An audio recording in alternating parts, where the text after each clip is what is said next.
পরদিন সকালে বিছানার ওপরে এবং খাটের তলায় আবিষ্কৃত হল মস্ত মস্ত দুটো কেউটে সাপ। কিন্তু ছোবল মারার আগেই রিভলভারের গুলিতে তাদের উত্তত ফনা ছিন্ন ভিন্ন হয়ে গেল।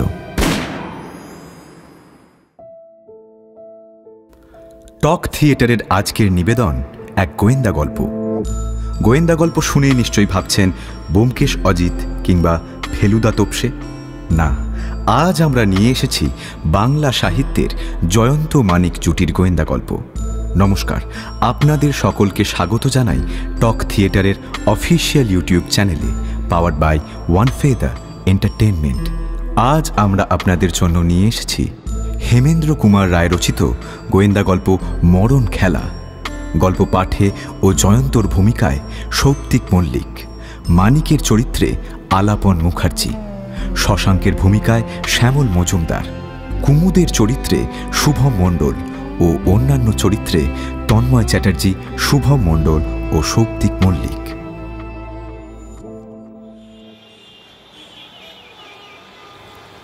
ইটের কোটরের বাসিন্দা, গঙ্গা নদীর তরঙ্গতানে শুনত কল্প নদীর গীতিময়ী আলপনা। রোজ সেখানে যায় সন্ধেবেলায়। সেদিনও মানিকের সঙ্গে গঙ্গার ধারে বেড়াতে বেড়াতে জয়ন্ত বললে, দেখো ভাই, সাহেবরা বলে গড়ের মাঠ হচ্ছে কলকাতার হৃদয়। হতে পারে, আমি কিন্তু এই গঙ্গাকে বলি কলকাতার প্রাণ। কারণ জল না থাকলে প্রকৃতির রূপ পূরন্ত হয় না। এই জন্যেই কৃত্রিম বাগান গড়েও তার মধ্যে আমরা জলে টলমল সরোবর রাখতে চাই। কিন্তু সরোবরের জল হচ্ছে বদ্ধ, আর গঙ্গা জলে আছে গতিশীল জীবনের চঞ্চল উচ্ছ্বাস।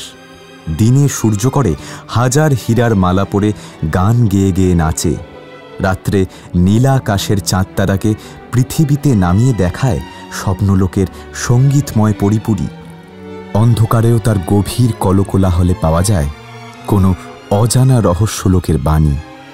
এই ইট কাঠ পাথরের শুকনো শহরে কর্কশ চিৎকার আর শব্দের মধ্যে গঙ্গা করে চলেছে দিন রাত নব নব গীতিকাব্যের সৃষ্টি। এটা কি কম কথা? বাগান বা মাঠ নিত্যই এক দৃশ্য দেখায়, কিন্তু গঙ্গা দেখায় নিত্য নতুন সৌন্দর্য। এর এই জলকণা মাখা স্নিগ্ধ হাওয়ায় এসে দাঁড়ালে শহুরে কর্মক্লান্ত জীবন দুদণ্ডে জড়িয়ে যায়। মানিক বললে, কিন্তু গঙ্গা তীরকে করে রাখা হয়েছে কত কুৎসিত, তাও দেখছো তো। কিছু কিছু সবুজ ঘাস আর গাছপালা থাকলে যে জায়গাটা হয়ে উঠত দুর্লভ স্বর্গের মতো, সেখান দিয়ে বিশ্রী লোহার লাইনের ওপর দিয়ে হরদম কান ফাটানো চিৎকার করে ছুটে চলেছে এই রেলের গাড়ির পর রেলের গাড়ি। কলকাতা যদি ফ্রান্সের কোনো শহর হতো, তাহলে গঙ্গা তীরের রূপ বদলে যেত একেবারে। অন্তত আমার বিশ্বাস তাই। গঙ্গা তীরের রাজপথে তখন গ্যাসের আলো জ্বলে উঠেছে বটে, কিন্তু আজকের বাদল সন্ধ্যায় পশ্চিমের মেঘমহলে এখনও সূর্যের বিদায় সভার রাঙা প্রভাটুকু মিলিয়ে যায়নি নিঃশেষে। সেই দিকে তাকিয়ে জয়ন্ত ও মানিক খানিকক্ষণ নীরব হয়ে দাঁড়িয়ে রইল।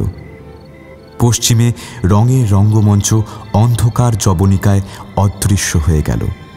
দুই বন্ধু বাড়ির পথ ধরলে।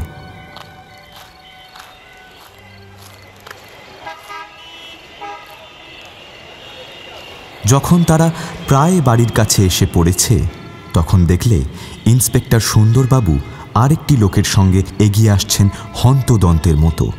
মানিক বললে, আরে আমাদের সুন্দরবাবু যে, তা বোঁবো করে কোথায় ছুটে চললেন? সুন্দরবাবু বললেন, কোথায় আবার? মোল্লার দৌড় মসজিদ পর্যন্ত যাচ্ছি জয়ন্তেরই বাড়িতে। জয়ন্ত বললে, তা এত তাড়াতাড়ি কেন? তাড়াতাড়ির কারণ আছে হে, বিষম কারণ, ভয়ানক কারণ। একটু আভাস দেবেন কি? একটু আভাস কেন, সমস্ত প্রকাশ করব। তোমার বাড়িতে চলো। সকলে একসঙ্গে অগ্রসর হল।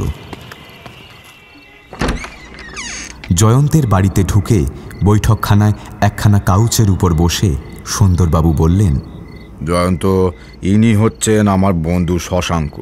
বিশেষ প্রয়োজনে একে তোমার কাছে নিয়ে এসেছি। জয়ন্ত ও শশাঙ্ক পরস্পরকে অভিবাদন করলে। সুন্দরবাবু বললেন, ওরা দুই ভাই, শশাঙ্ক আর মৃগাঙ্ক। সহোদর নয়, খুড়তুতো জ্যাঠতুতো ভাই। ওরা নতুনপুরের জমিদার। জয়ন্ত এইবারে একটু মনোযোগ দিয়ে শশাঙ্ককে দেখতে লাগল। মাথায় 6 ফুট লম্বা, মস্ত চ্যাটালো বুক। দেখলেই বোঝা যায় লোকটি খুব বলবান এবং বড় ঘরের ছেলে।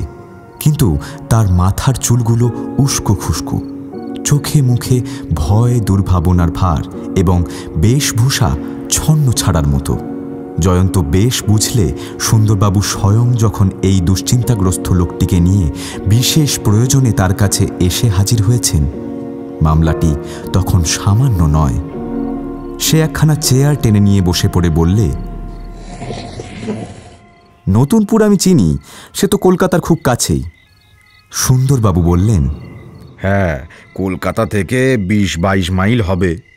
এখন প্রয়োজনটা কি শুনি? কাল শেষ রাতে শশাঙ্কের ছোট ভাই মৃগাঙ্ককে কে যেন খুন করে গেছে। জয়ন্ত খানিকক্ষণ চুপ করে রইল। তারপর বললে, খুনি তাহলে ধরা পড়েনি? না, খুনি ধরা পড়লে শশাঙ্ক নিশ্চয় তোমার কাছে আসতো না। কিন্তু নতুনপুরে পুলিশ থাকতে উনি আমার কাছে এলেনি বা কেন? সাধারণ খুনের পক্ষে সাধারণ পুলিশই যথেষ্ট। শশাঙ্ক ভাঙা ভাঙা গলায় বললে, না জয়ন্তবাবু, পুলিশই যথেষ্ট নয়। মৃগাঙ্কের এই অপঘাত মৃত্যুতে আমার বুক ভেঙে গেছে। যত শীঘ্র সম্ভব এই দুরাত্মা হত্যাকারীকে উচিত শিক্ষা দিতে না পারলে প্রাণ আমার শান্ত হবে না। শুনেছি অপরাধী আবিষ্কার করার শক্তি আপনার অসীম। আমার বিশ্বাস আপনার সাহায্য পেলে পুলিশ খুব তাড়াতাড়ি এ মামলার কিনারা করতে পারবে। আমার সম্বন্ধে মহাশয়ের উচ্চ ধারণা দেখে গর্ব অনুভব করছি। বেশ, তাহলে সমস্ত ঘটনা আমার কাছে খুলে বলুন। শশাঙ্ক বললে, আপাতত আমার মুখ থেকে আপনি বেশি কিছু জানতে পারবেন না, কারণ আমি নিজেই অন্ধকারে পড়ে আছি। আমাদের বাড়ির পিছনে একটা বড় বাগান আছে। সেই বাগানের ধারেই দোতলায় আমার আর মৃগাঙ্কের ঘর। পাশাপাশি নয়, মাঝে আরও 4খানা ঘর আছে। কাল রাত 12টা পর্যন্ত জমিদারির কাগজপত্র নিয়ে আমাকে ব্যস্ত থাকতে হয়েছিল। তারপর ঝুপঝুপ করে বৃষ্টি এলো, আমিও শুতে গেলুম। ভোরবেলায় জেগেই শুনি বাড়ির ভিতরে মহা গণ্ডগোল, কান্নাকাটি উঠেছে। ঘর থেকে বেরোতেই দাসী ছুটে এসে বললে, ছোটবাবুকে কে খুন করে গেছে। আরে আমি তো হতভম্ব, বিশ্বাসই হয় না। কিন্তু তাড়াতাড়ি মৃগাঙ্কের ঘরে গিয়ে সচক্ষে যে শোচনীয় দৃশ্য দেখলুম, তা মনে করে এখনো আমার বুক শিউরে উঠছে। ঘরের মেঝেতে মৃগাঙ্কের দেহ হাত পা ছড়িয়ে পড়ে রয়েছে। তার গলায় কতগুলো আঙুলের দাগ। দেখলেই বোঝা যায় কেউ তাকে নিষ্ঠুরভাবে গলা টিপে হত্যা করেছে। মৃগাঙ্কবাবু কি বিয়ে করেননি? তার ঘরে কি আর কেউ ছিল না? আমি বিপত্নিক, আর মৃগাঙ্ক বিবাহ করেনি। খুনি কি করে বাড়ির ভেতরে এলো? পুলিশের মত হচ্ছে খুনি খিড়কির দরজা দিয়ে বাগানের ভিতরে ঢুকেছিল। আপনাদের খিড়কির দরজা কি বন্ধ থাকে না? থাকে, তবে ঘটনার পরদিন অর্থাৎ আজকে সকালে দরজা খোলা অবস্থাতেই পাওয়া যায়। আমার বিশ্বাস খুনি পাঁচিল টপকে বাগানে ঢোকে, পালাবার সময়ে খিড়কির দরজা খুলে বেরিয়ে গিয়েছিল। সম্ভব। কিন্তু পুলিশের মত হচ্ছে অন্যরকম। পুলিশ বলে খুনি খোলা খিড়কির দরজা দিয়েই বাগানে ঢুকেছিল। পুলিশের এমন মতের কারণ কি? কারণ ওই খিড়কির দরজার ওপারে অনেকগুলো পায়ের দাগ পাওয়া গিয়েছে। পায়ের দাগ? আগে হ্যাঁ, আমি বলেছি তো কাল রাত্রে বৃষ্টি হয়েছিল। পথের পুরু কাদায় অনেক পায়ের দাগ পাওয়া গিয়েছে। পুলিশ সেই পদচিহ্ন পরীক্ষা করে বলেছে খুনি সিধে এসে খোলা খিড়কির দরজা দিয়ে বাগানের ভিতরে ঢুকেছে। বুঝলেন তো? পুলিশ আরো আশ্চর্য কথা বলছে। কি রকম? আমাদের বাড়ির ওই খিড়কি থেকে নূতনপুরের শ্মশান পর্যন্ত একটা সরু কাঁচা পথ আছে। পথটা আমাদের জমির উপর দিয়ে গিয়েছে। এই পথ দিয়ে বড় একটা লোক চলাচল নেই। পুলিশের মতে খুনি শ্মশান থেকে ওই পথ দিয়েই ঘটনাস্থলে এসেছে এবং খুন করে ওই পথ দিয়েই আবার শ্মশানে ফিরে গেছে। দুই চোখ পাকিয়ে সুন্দরবাবু বলে উঠলেন, বাপরে, শ্মশান থেকে আগমন, শ্মশানেই প্রস্থান। খুনি কি তবে মানুষ নয়? শশাঙ্ক বললে, পুলিশের মতে খুনির দলে আরও একজন লোক ছিল। তাহলে তো অনেক কথাই জানা গিয়েছে দেখছি। আচ্ছা, আপাতত আবার ঘটনাস্থলে ফিরে আসা যাক। খিড়কি দরজা দিয়ে খুনিরা বাগানে ঢুকেছে। বাগানে তাদের পায়ের চিহ্ন পাওয়া গিয়েছে?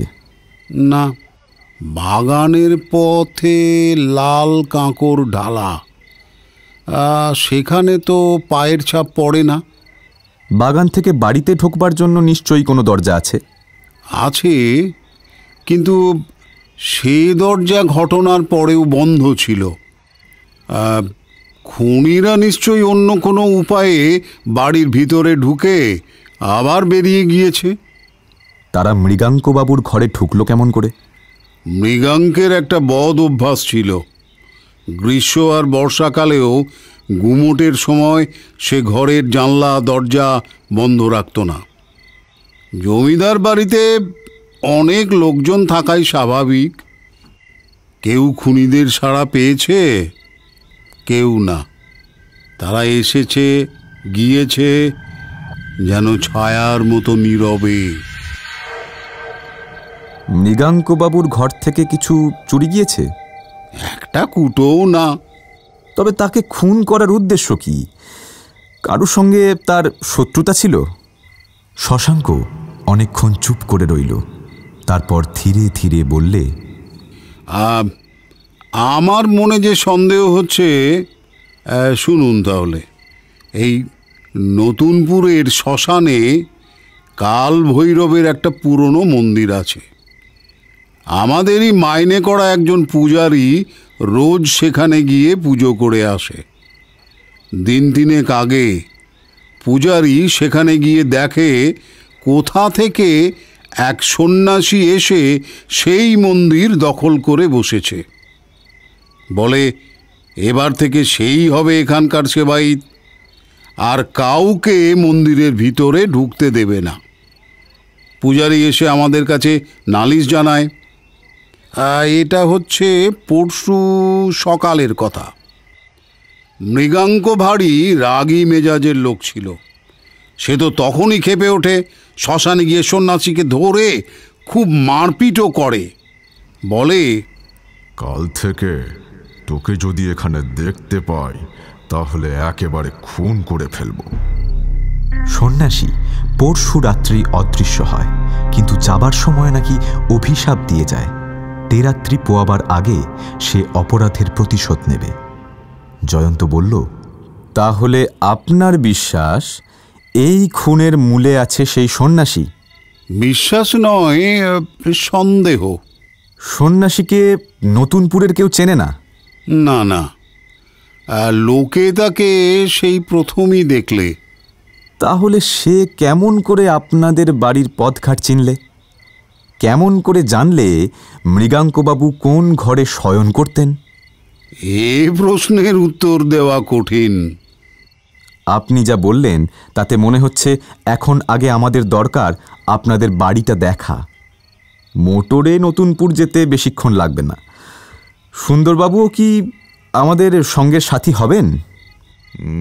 না, ছুটি নেই, বাড়ি তো পরে যাব।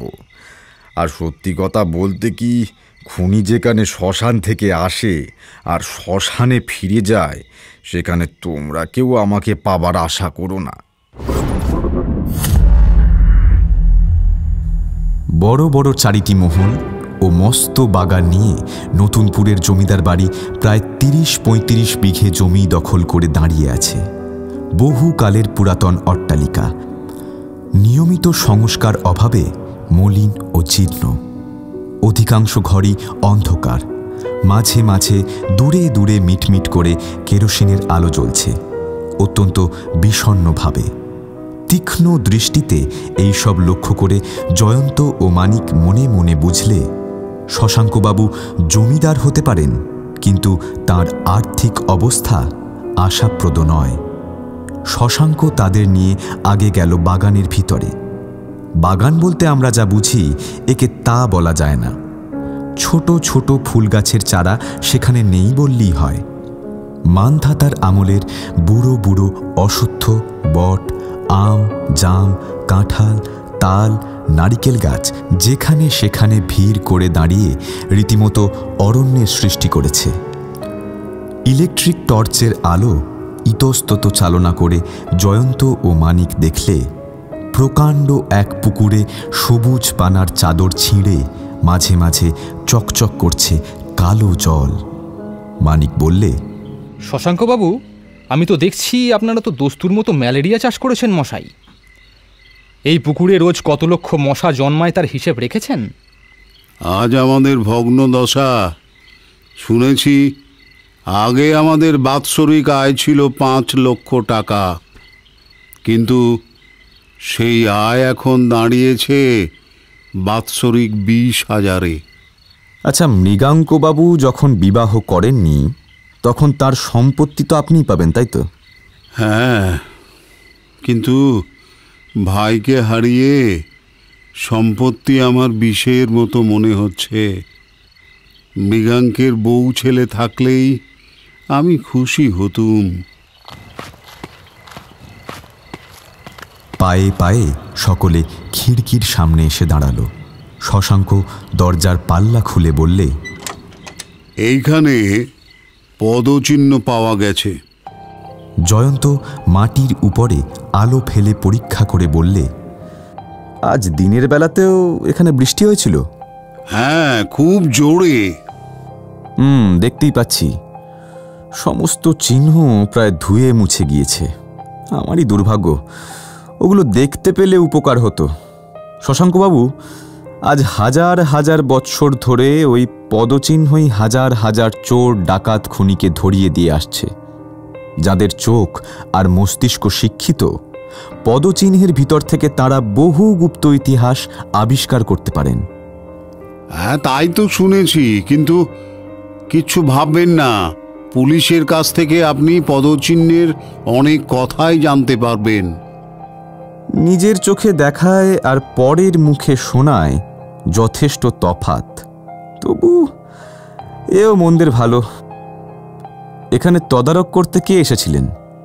এক সাব ইন্সপেক্টর, নাম কুমুদ বাবু। অল্প বয়স, কিন্তু উৎসাহ তার অসীম। কাল সকালেই তার কাছে নিয়ে গেলে খুশি হব। এখন চলুন আপনার বাড়ির দিকে। বাড়ির কাছে গিয়ে জয়ন্ত জিজ্ঞাসা করলে, আচ্ছা, বাগান থেকে বাড়িতে ঢোকবার দরজা কোথায়? ওইখানে। কিন্তু আপনাকে তো বলেছি খুনি ও দরজা দিয়ে ভেতরে ঢোকেনি। খুনের পরেও ও দরজা ভেতর থেকেই বন্ধ ছিল।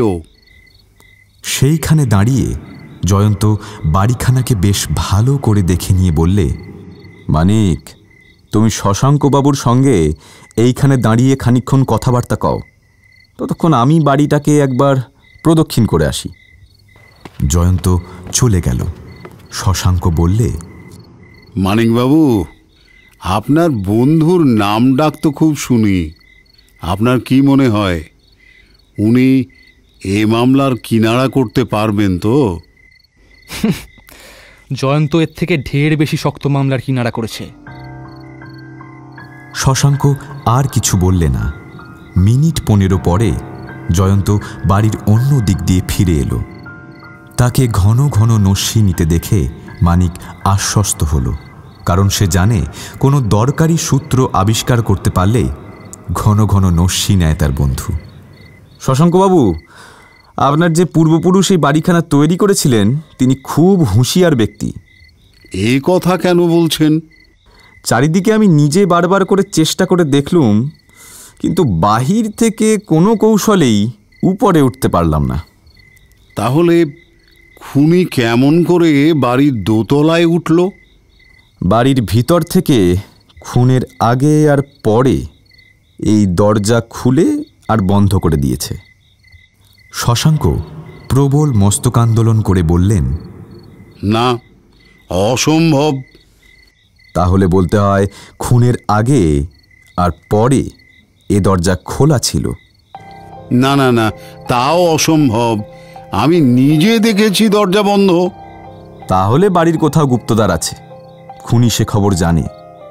ব্যঙ্গপূর্ণ স্বরে শশাঙ্ক বললে, আর বাড়ির মালিক আমি, সে খবর আমি জানি না? বাড়ির মালিককে আমি আর একটা নতুন খবর দিতে পারি। জানেন, আমি যখন চারিদিক পরীক্ষায় ব্যস্ত ছিলাম তখন অন্ধকারে গাছপালার আড়ালে আড়ালে গা ঢেকে একজন লোক আমার কার্যকলাপ লক্ষ্য করছিল। বলতে পারেন কে সে? শশাঙ্ক প্রথমটা অবাক হয়ে রইল, তারপর ব্যস্ত হয়ে বললে, বলেন কি? আচ্ছা আচ্ছা আচ্ছা, দাঁড়ান দাঁড়ান, একটু দাঁড়ান। আমি এখনই দারোয়ানকে হুকুম দিচ্ছি, দুরাত্মাকে ধরে আনুক। কি সর্বনাশ! বাড়ির ভেতরে শত্রু! চৌবে, পাড়ে! মিছে দারোয়ানদের ডাকবেন না। আমি তাকে ধরবার চেষ্টা করেছিলুম, পারিনি। এতক্ষণে সে নাগালের বাইরে সরে পড়েছে। কিন্তু আপনার কথা শুনে তো আমার হৃদকম্প হচ্ছে। বাড়ির ভেতরে শত্রু! শেষটায় আমিও অপঘাতে মরবো নাকি? সাবধানে থাকলে ভয় কি। এখন চলুন মৃগাঙ্কবাবুর ঘরটা একবার দেখে আসি। বাড়ির ভেতর ঢুকে জয়ন্ত টর্চের আলো দেওয়ালের গায়ে বুলোতে বুলোতে এগিয়ে চলল।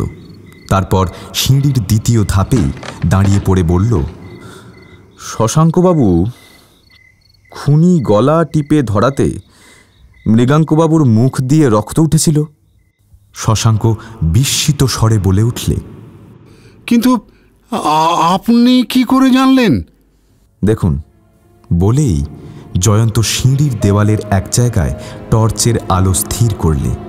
মানিক ও শশাঙ্ক দুজনেই দেখলে দেওয়ালের গায়ে খানিকটা লাল দাগ লেগে রয়েছে। খুনির হাতে রক্ত লেগেছিল। সিঁড়ি দিয়ে নামবার সময় সেই রক্তের দাগ কোনো গতিকে দেওয়ালে লেগে গিয়েছে। শশাঙ্ক বিস্ফারিত নেত্রে চুপ করে রইল।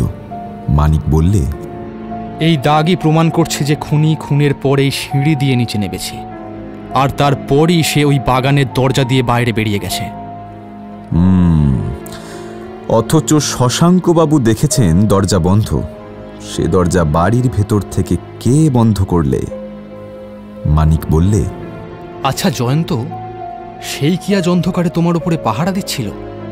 শশাঙ্কবাবু, আপনার বাড়ির প্রত্যেক লোকের সঙ্গে আমার পরিচয় করিয়ে দিতে হবে। শশাঙ্ক একটা দীর্ঘশ্বাস ফেলে বললে, যে আজ্ঞে। এখন চলুন মৃগাঙ্কবাবুর ঘরে। মৃগাঙ্কের ঘরখানি একেবারে বাগানের উপরে। মৃতদেহ সেখানে আর ছিল না বটে, কিন্তু ঘরে ঢুকে তবু যেন সকলে অনুভব করলে অদৃশ্য মৃত্যুর কেমন একটা থমথমে ভয় ভয় ভাব। অন্ধকার বাগান থেকে বাতাসে সেখানেও ভেসে আসছিল হাসনুহানা আর চাঁপার মিশ্র গন্ধ। গতকাল এই গন্ধ হয়তো হতভাগ্য মৃগাঙ্ক অনুভব করেছিল, কিন্তু আজ সেই সৌরভকেই মনে হচ্ছে প্রকৃতির নিষ্ঠুর পরিহাসের মতো। ঘরখানি বেশ সাজানো গোছানো, একদিকে খাট, মাঝখানে একটি গোল মার্বেলের টেবিল, খানকয় গদি মোড়া চেয়ার, আর একদিকে 3 আলমারি ঠাসা বই। এখানে ওখানে ছোট ছোট ত্রিপায়ার উপরে মর্মর মূর্তি, দেওয়ালেও ঝুলছে বিখ্যাত শিল্পীদের আঁকা বাছা বাছা চিত্রাবলী। জয়ন্ত বললে, ঘর দেখলে ঘরের মালিকের স্বভাব বোঝা যায়। মৃগাঙ্কবাবু শৌখিন, রসিক আর পণ্ডিত ব্যক্তি ছিলেন। হ্যাঁ ঠিকই, কিন্তু সে যে পণ্ডিত ছিল এ কথা কেমন করে বুঝলেন? আলমারির বইগুলোর নাম পড়লে সব বই উঁচু দরের। আচ্ছা শশাঙ্কবাবু, এ ঘরে আর বিশেষ দ্রষ্টব্য কিছুই নেই। এইবার আপনার ঘরখানা একবার দেখাবেন? আরে কেন দেখাবো না, এদিকে আসুন। খানচারেক ঘর পেরিয়ে এবারে সকলে যে ঘরে গিয়ে ঢুকল, সেখানে প্রথমেই চোখে পড়ল কালো মার্বেলের একটি জলচৌকির উপর সাজানো 5টি সিন্দুর লিপ্ত মরার মাথা, আর একপাশে ব্যাঘ্র চর্মের আসনের সামনে জবার মালা পরানো কোষ্ঠী পাথরে গড়া ছোট্ট একটি কালিকা মূর্তি। তারই পিছনে দেওয়ালের তাকে তাকে রয়েছে অনেকগুলি বাঁধানো বহু ব্যবহৃত পুস্তক। জয়ন্ত বইগুলির নামও লক্ষ্য করলে, বৃহৎ তন্ত্রসার, শ্যামা রহস্য, মহানির্বাণতন্ত্র প্রভৃতি। বললে, আপনি তান্ত্রিক? শশাঙ্ক বললে, হ্যাঁ, স্ত্রীর মৃত্যুর পর আমি পূজা অর্চনা নিয়েই কাল কাটাই। আর ওই মরার মাথাগুলো? ওগুলো তান্ত্রিক সাধনার উপকরণ। আমার কাছে জপ তপই জীবন। হ্যাঁ, অনেকেই যে মরার দেহে জীবন খুঁজে নিজেদের সারা জীবন মিছে আশায় কাটিয়ে দেয়, এ কথা আমি জানি। শশাঙ্ক আহত স্বরে বলল, মন্ত্রগুণে মরা যে জ্যান্ত হয়, আপনি কি তা বিশ্বাস করেন না? না, প্রাকৃতিক বিধানে যে দেহ থেকে জীবন পালিয়েছে, তান্ত্রিক মন্ত্রের গুণে তা যদি আবার জ্যান্ত হতো, লোকে তাহলে তাকে পুড়িয়ে বা পুঁতে ফেলত না। এই 20 শতাব্দী জানে ম্যাজিকের আসল অর্থ হচ্ছে চোখে ধুলো দেওয়া। তাকে নিয়ে মজা করা চলে, তাকে সত্য বলে বিশ্বাস করা চলে না। ভারতবর্ষের লোক হয়ে এমন কথা বললেন জয়ন্তবাবু? জানেন, খ্রিস্টান ফিরিঙ্গিদের দেশ আমেরিকাও তান্ত্রিক মন্ত্রের গুণে মৃতদেহে জীবন সঞ্চার করছে। হ্যাঁ, আমেরিকা থেকে প্রকাশিত তন্ত্র পত্রিকায় ওরূপ কথা আমি পড়েছি বটে, কিন্তু আমেরিকায় ছাপার হরপে যত আজগুবি কথা প্রকাশিত হয়, পৃথিবীর আর কোথাও তত হয় না। তান্ত্রিক তন্ত্রের যদি এত গুণ, তবে মৃগাঙ্কবাবুকে আবার বাঁচাবার চেষ্টা করুন না। শশাঙ্ক অন্যদিকে মুখ ফিরিয়ে অভিভূত স্বরে বললে, ও প্রসঙ্গ এখন চাপা থাক। ঠিক বলেছেন, তার চেয়ে এই জামাটার দিকে দৃষ্টিপাত করা যাক। এর সবটাই তো দেখছি কাদায় ভর্তি, বিশেষ করে হাতা দুটো। এমন জামা আলনায় টাঙানো কেন? এর হাতায় গোটা কয় ঘাসের কুঁচিও লেগে রয়েছে মনে হচ্ছে। ওটা আমারই জামা। আজ সারাদিন বৃষ্টিতে ভিজে পথে ঘাটে কত ছোটাছুটি করতে হয়েছে, বুঝছেন তো? পা হড়কে একবার কাদায় পড়েই গিয়েছিলুম। তারপর জামা কাপড় বদলে ওটাকে আর ভুলে আবার ওই আল্লাতেই টাঙিয়ে রেখেছি। আজকে কি আর আমার মাথার ঠিক আছে? জয়ন্ত সহানুভূতির স্বরে বললে, সত্য কথা, আজ আপনার বড়ই দুর্দিন। এখনো ভেঙে পড়েননি, এটাই আশ্চর্যের। পরদিন প্রভাত, জয়ন্ত ও মানিক বিছানায় বসে চা পান করছে। জমিদার বাড়ির সদর মহলের বেশ একখানি বড় সড়ো ঘর তাদের জন্য ছেড়ে দেওয়া হয়েছে। ঘরের সামনেই খানিকটা খোলা জমি, তারপর ফটক, তারপর একটা বড় রাস্তা। ভোরে উঠে আমার নিত্যকর্মের মধ্যে প্রথম হচ্ছে বাঁশি বাজানো, কিন্তু বাঁশিটি সঙ্গে আনতে ভুলে গিয়েছি। মানিক হেসে বললে, তবেই তো মুশকিল দেখছি ভায়া। তুমি আবার বলো সকালে বাঁশি না বাজালে তোমার নাকি বুদ্ধি খোলে না। আমার তো তাই বিশ্বাস, কিন্তু আজ আমার বুদ্ধি খুব বেশি না খুললেও চলবে। সে কি হে, তোমার হাতে আজ এত বড় একটা মামলা? না মানিক, এ মামলাটাকে আমি বড় মামলা বলি না। বলেই জয়ন্ত চায়ের পেয়ালা রেখে কামাবার সরঞ্জাম নিয়ে বসলে। মানিক বললে, কারণ কালকেই আমরা আবিষ্কার করে ফেলেছি, হয় খুনি নিজে, নয় তার সহকারী এই বাড়ির ভেতরেই আছে। পুকুর যখন পেয়েছি, জাল ফেলে মাছ ধরতে বেশি দেরি লাগবে না। কিন্তু পুকুরের কোন মাছটি হবে তোমার লক্ষ্য, সেটা তো তুমি জানো না। শীঘ্রই জানতে পারবো। ধরতে গেলে এখনো আমি কাজ শুরুই করিনি। আগে থানায় গিয়ে সাব ইন্সপেক্টর কুমুদ বাবুর মতামত শুনি। এ বাড়ির কে কি এজাহার দিয়েছে দেখি, পায়ের দাগের মাপ নিই, তারপর অপরাধীকে গ্রেপ্তার করা কঠিন হবে না বলেই আমার বিশ্বাস। না জয়ন্ত, ব্যাপারটা খুব সহজ নাও হতে পারে। একটা কথা ভেবে দেখো, ঝড় জলের ভেতর দিয়ে খুনি এলো এ বাড়ির ভেতরে, তারপর খুন করে সে দুর্যোগে কোথায় গেল? শ্মশানে। এটা কি অস্বাভাবিক নয়? শ্মশানে তার কি কাজ থাকতে পারে? আর শ্মশান থেকেই বা সে কোথায় অদৃশ্য হয়ে গেল? হ্যাঁ মানিক, ওইখানেই একটা কোনো রহস্য আছে। বলেই সে মানিককে ইশারায় কাছে ডাকল। মানিক তার পাশে গিয়ে দাঁড়ালো। জয়ন্ত অতি মৃদু স্বরে বললেন, শোনো, কামাবার এই আরশির ভেতর দিয়ে দেখছি দরজার পাল্লা একটুখানি ফাঁক করে দাঁড়িয়ে কে একজন লোক আমাদের কথা শুনছে। এ ঘরে আর একটা দরজা আছে, সেই দরজা দিয়ে সহজভাবে বাইরে গিয়ে লোকটাকে তুমি গ্রেপ্তার করো। মানিক অত্যন্ত উদাসীনের মতো বাঁ দিকের একটা দরজার কাছে ধীরে ধীরে এগিয়ে গেল। জয়ন্ত নির্বিকারের মতো দাঁড়ির উপরে বুরুশ দিয়ে সাবানের ফেনা লাগাতে লাগল। আধ মিনিট যেতে না যেতেই ঘরের বাইরে একটা ধস্তাধস্তির আওয়াজ উঠল। তারপর সশব্দে ডান দিকের দরজা খোলার সঙ্গে সঙ্গেই দেখা গেল মানিকের হাতে গলা ধাক্কা খেয়ে একটা লোক ঘরের ভিতরে এসে পড়ল। জয়ন্ত যেন কিছুই হয়নি এমনিভাবে গালের উপর খুর চালাতে চালাতে বললে, এসো বন্ধু, বসো। ওই মানিক, বন্ধুর জন্য একখানা চেয়ার এগিয়ে দাও, ততক্ষণ আমি একটু কামিয়ে নিই। মানিক হাসতে হাসতে একখানা চেয়ার টেনে আনলে, কিন্তু লোকটা বসল না, দাঁড়িয়ে রইল বেজায় হতভম্বের মতো। তাকে দেখতে হৃষ্টপুষ্ট, তার রং কালো, দেহের তুলনায় মাথাটা বড় এবং মুখের তুলনায় চোখ দুটো ছোট। জয়ন্ত বললে, বসবে না বন্ধু? গলা ধাক্কা ভক্ষণ করে অভিমান হয়েছে, কিন্তু আমাদের এসব তো বাসর ঘর নয়। বোকার মতন আড়ি পাততে এসেছিলে কেন?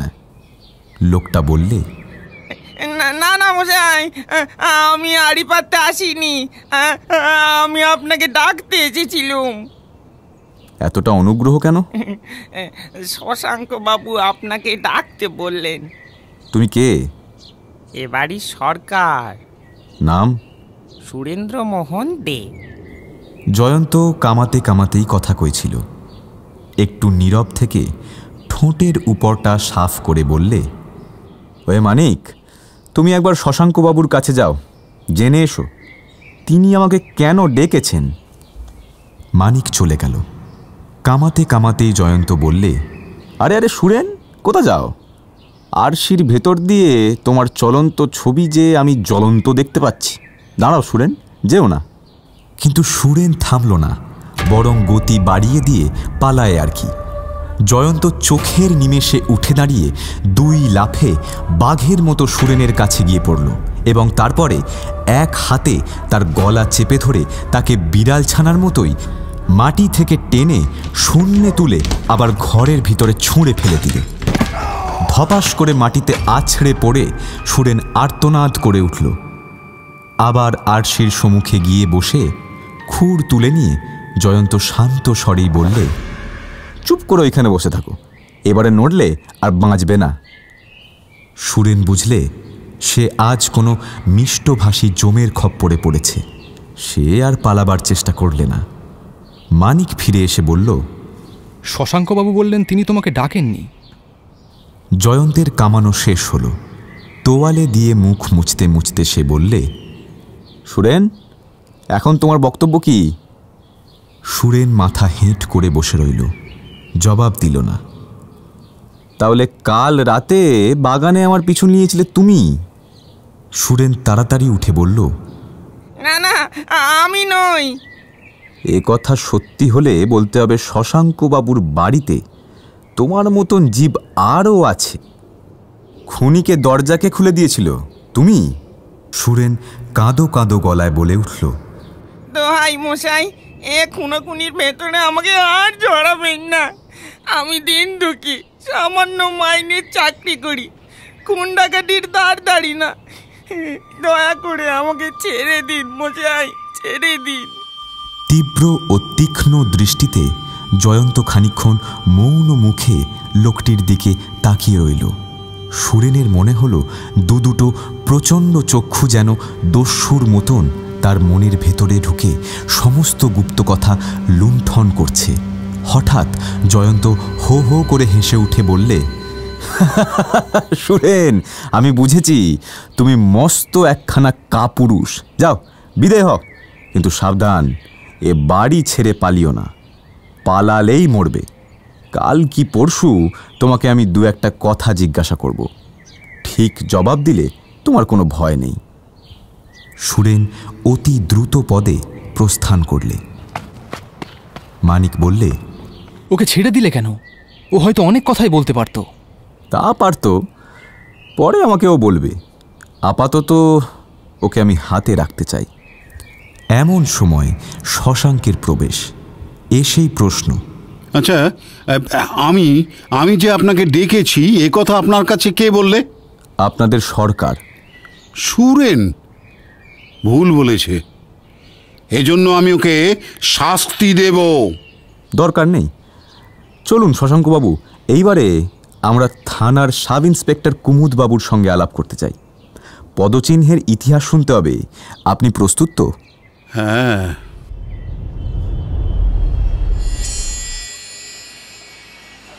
সাব ইন্সপেক্টর কুমুদচন্দ্র সেনের বয়স 30-এর ভেতরে। থানার প্রধান কর্মচারী অসুস্থ বলে এই খুনের মামলার ভার পড়েছে তারই উপরে। কুমুদ খুব উৎসাহী পুলিশ কর্মচারী। এদেশের সাধারণ পুলিশের লোকের মতো নয়। সে প্রাচ্য ও পাশ্চাত্য অপরাধ তত্ত্ব সম্বন্ধে নানা পুস্তক নিয়মিত রূপে পাঠ করে এবং যা পড়ে তা নিয়ে স্বাধীন চিন্তা করতেও ভোলে না। উল্লেখযোগ্য মামলা হাতে পেলে সে কাজও করে আধুনিক বৈজ্ঞানিক প্রথা অনুসারে। শশাঙ্কের মুখে জয়ন্তের পরিচয় পেয়েই কুমুদ বিপুল পুলকে বলে উঠল, সুপ্রভাত জয়ন্তবাবু, সুপ্রভাত। আপনার সঙ্গে চাক্ষুষ পরিচয়ই ছিল না, কিন্তু আপনার সমস্ত কীর্তিকলাপই আমি জানি। আপনার সঙ্গে কাজ করার সুযোগ পাও সৌভাগ্য। শশাঙ্কবাবুর সুবুদ্ধিকে আমি ধন্যবাদ জানাই। তিনি ঠিক সময় ঠিক লক্ষ্যেই স্মরণ করেছেন। শশাঙ্ক বললে, আমার ভাইয়ের হত্যাকারীকে ধরবার জন্য আমি অত্যন্ত ব্যস্ত হয়ে উঠেছি। জয়ন্ত সবিনয়ে বললে, কুমুদবাবু, আপনার কাছে আমার এক আবেদন আছে। বিনয়ে কুমুদও কম নয়, বললে, আবেদন নয় জয়ন্তবাবু, আদেশ করুন। জয়ন্ত বললে, বাপরে, বলেন কি? অনেক পুলিশের লোকই তো দেখলুম, মেজাজ তাদের লাট বেলাটের মতো। বাইরের লোক আদেশ দিলে তাঁরা কি আর রক্ষা রাখবেন? মুখ টিপে হেসে কুমুদ বললে, আমি শিক্ষার্থী মাত্র, বিশেষজ্ঞের সম্মান রাখতে জানি। এখন কি আদেশ বলুন। শশাঙ্কবাবুর বাগানের খিড়কি দরজার সামনে আপনি যে পদচিহ্নগুলো দেখেছিলেন, দয়া করে তাদের কথা কিছু বলুন। খালি শুনবেন, চোখে কিছু দেখবেন না? কালকের বৃষ্টি চোখে দেখবার আর কোনো উপায় রাখেনি কুমুদবাবু। সব পদচিহ্ন ধুয়ে মুছে গেছে। কুমুদ হাসি ভরা মুখে উঠে দাঁড়ালো। তারপর একটি আলমারি থেকে কাগজে মোড়া 4টে জিনিস বের করে সন্তর্পণে টেবিলের উপর স্থাপন করলে। এগুলো কি? মোড়কটা খুলেই দেখুন না, কিন্তু খুব সাবধানে খুলবেন। জয়ন্ত মোড়ক খুলেই বলে উঠল, এ যে দেখছি প্লাস্টার অফ প্যারিস দিয়ে তৈরি করা পায়ের ছাপের ছাঁচ। 2 জোড়া পায়ের 2 জোড়া ছাঁচ। জানেন তো, বৈজ্ঞানিক পদ্ধতিতে কাজ করলে ধুলো, কাদা, বালি আর বরফের উপর থেকে সমস্ত পদচিহ্নের নিখুঁত ছাঁচ তুলে নেওয়া যায়। জানি, কারণ আমি নিজেও ওই পদ্ধতিতেই কাজ করি। কিন্তু বাংলাদেশের পুলিশও যে এই পদ্ধতি অবলম্বন করেছেন তা আমি জানতাম না। এইবারেই আমার অন্ন মারা গেল দেখছি। নির্ভয় হন জয়ন্তবাবু, আপনার দিন এখনো ফুরোয়নি। বাংলা পুলিশ এখনো এসব নিয়ে মাথা ঘামাতে রাজি নয়। আমার সহকর্মীরা বলেন এসব হচ্ছে অনাবশ্যক তুচ্ছ ছেলে খেলা। কি আর বলি, ওরা মনে করেন এসব বাজে সময় নষ্ট করা মাত্র। পুলিশ লাইনে আপনি দেখছি অতুলনীয় বাঙালি। আপনার পক্ষে আমার সাহায্য অনাবশ্যক। না, খুবই আবশ্যক জয়ন্তবাবু। আপনার মস্তিষ্ক নিশ্চয়ই আমার চেয়ে নূতন তথ্য আবিষ্কার করতে পারবে। এখন শুনুন, এই ছাদজোড়া হচ্ছে প্রথম ব্যক্তির, অর্থাৎ যে শ্মশান থেকে আগে এসে আবার শ্মশানে ফিরে গেছে। আর দ্বিতীয় ব্যক্তির পদচিহ্ন থেকে এই ছাদজোড়া আমি তুলেছি, যে খিড়কির দরজা থেকে বেরিয়ে আবার শ্মশানে ফিরে গেছে, আবার ফিরে এসে শশাঙ্কবাবুদের বাড়ির ভিতর ঢুকেছে। কি করে এসব অনুমান করছেন? এ তো খুবই সোজা। ধরুন, আমি শ্মশান থেকে কর্দমাক্ত পথ দিয়ে শশাঙ্কবাবুর বাড়ির খিড়কির দরজায় গিয়ে হাজির হলুম। তারপর ভিতরে ঢুকে কাজ সেরে আবার শ্মশানে ফিরে গেল।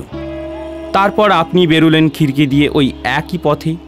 তখন আপনার পায়ের চিহ্ন প্রায় পড়বে আমার পায়ের চিহ্নের উপরে।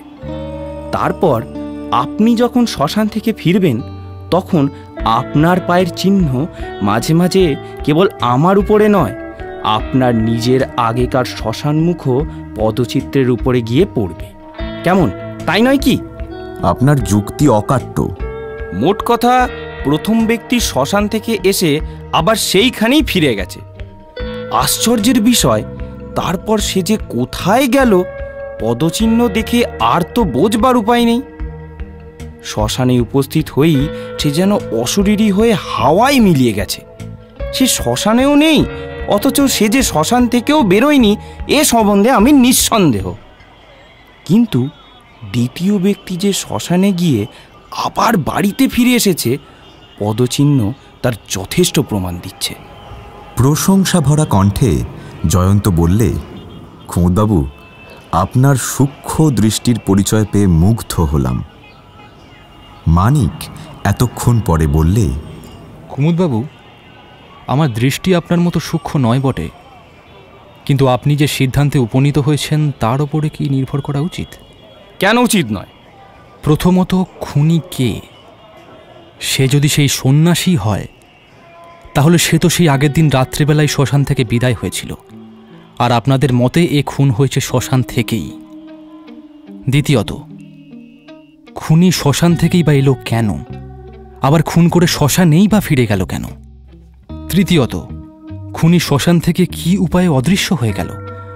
আপনারা বলছেন খুনি যে শ্মশান থেকে বেরিয়ে অন্য কোথাও গিয়েছে, কাদার ওপরে তার এমন কোনো চিহ্ন নেই।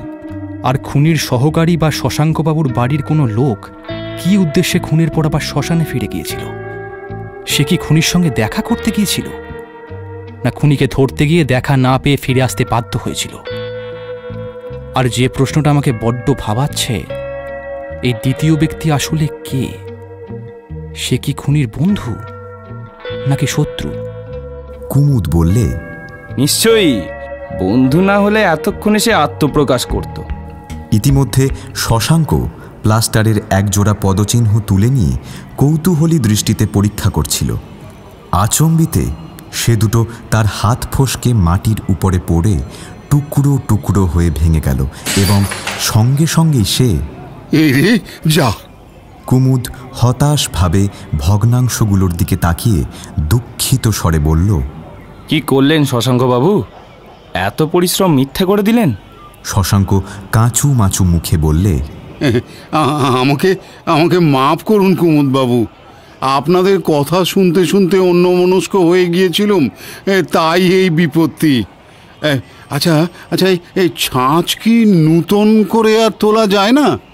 অসম্ভব, কাদার উপরে আর পায়ের ছাপ নেই। চিন্তিত মুখে শশাঙ্ক বললে, তবে কি হবে? জয়ন্ত নিশ্চিন্ত স্বরে বললে, আপনি বেশি ভাববেন না শশাঙ্কবাবু, কিছু ক্ষতি হলো বটে, কিন্তু ওরকম ছাঁচ তোলবার আগে পায়ের ছাপের ফটো আর সঠিক মাপ নেওয়া হয়, তাই নয় কি কুমুদবাবু? আগে হ্যাঁ, কাজ চালাবার পক্ষে তাই যথেষ্ট। শশাঙ্ক উৎফুল্ল স্বরে বললে,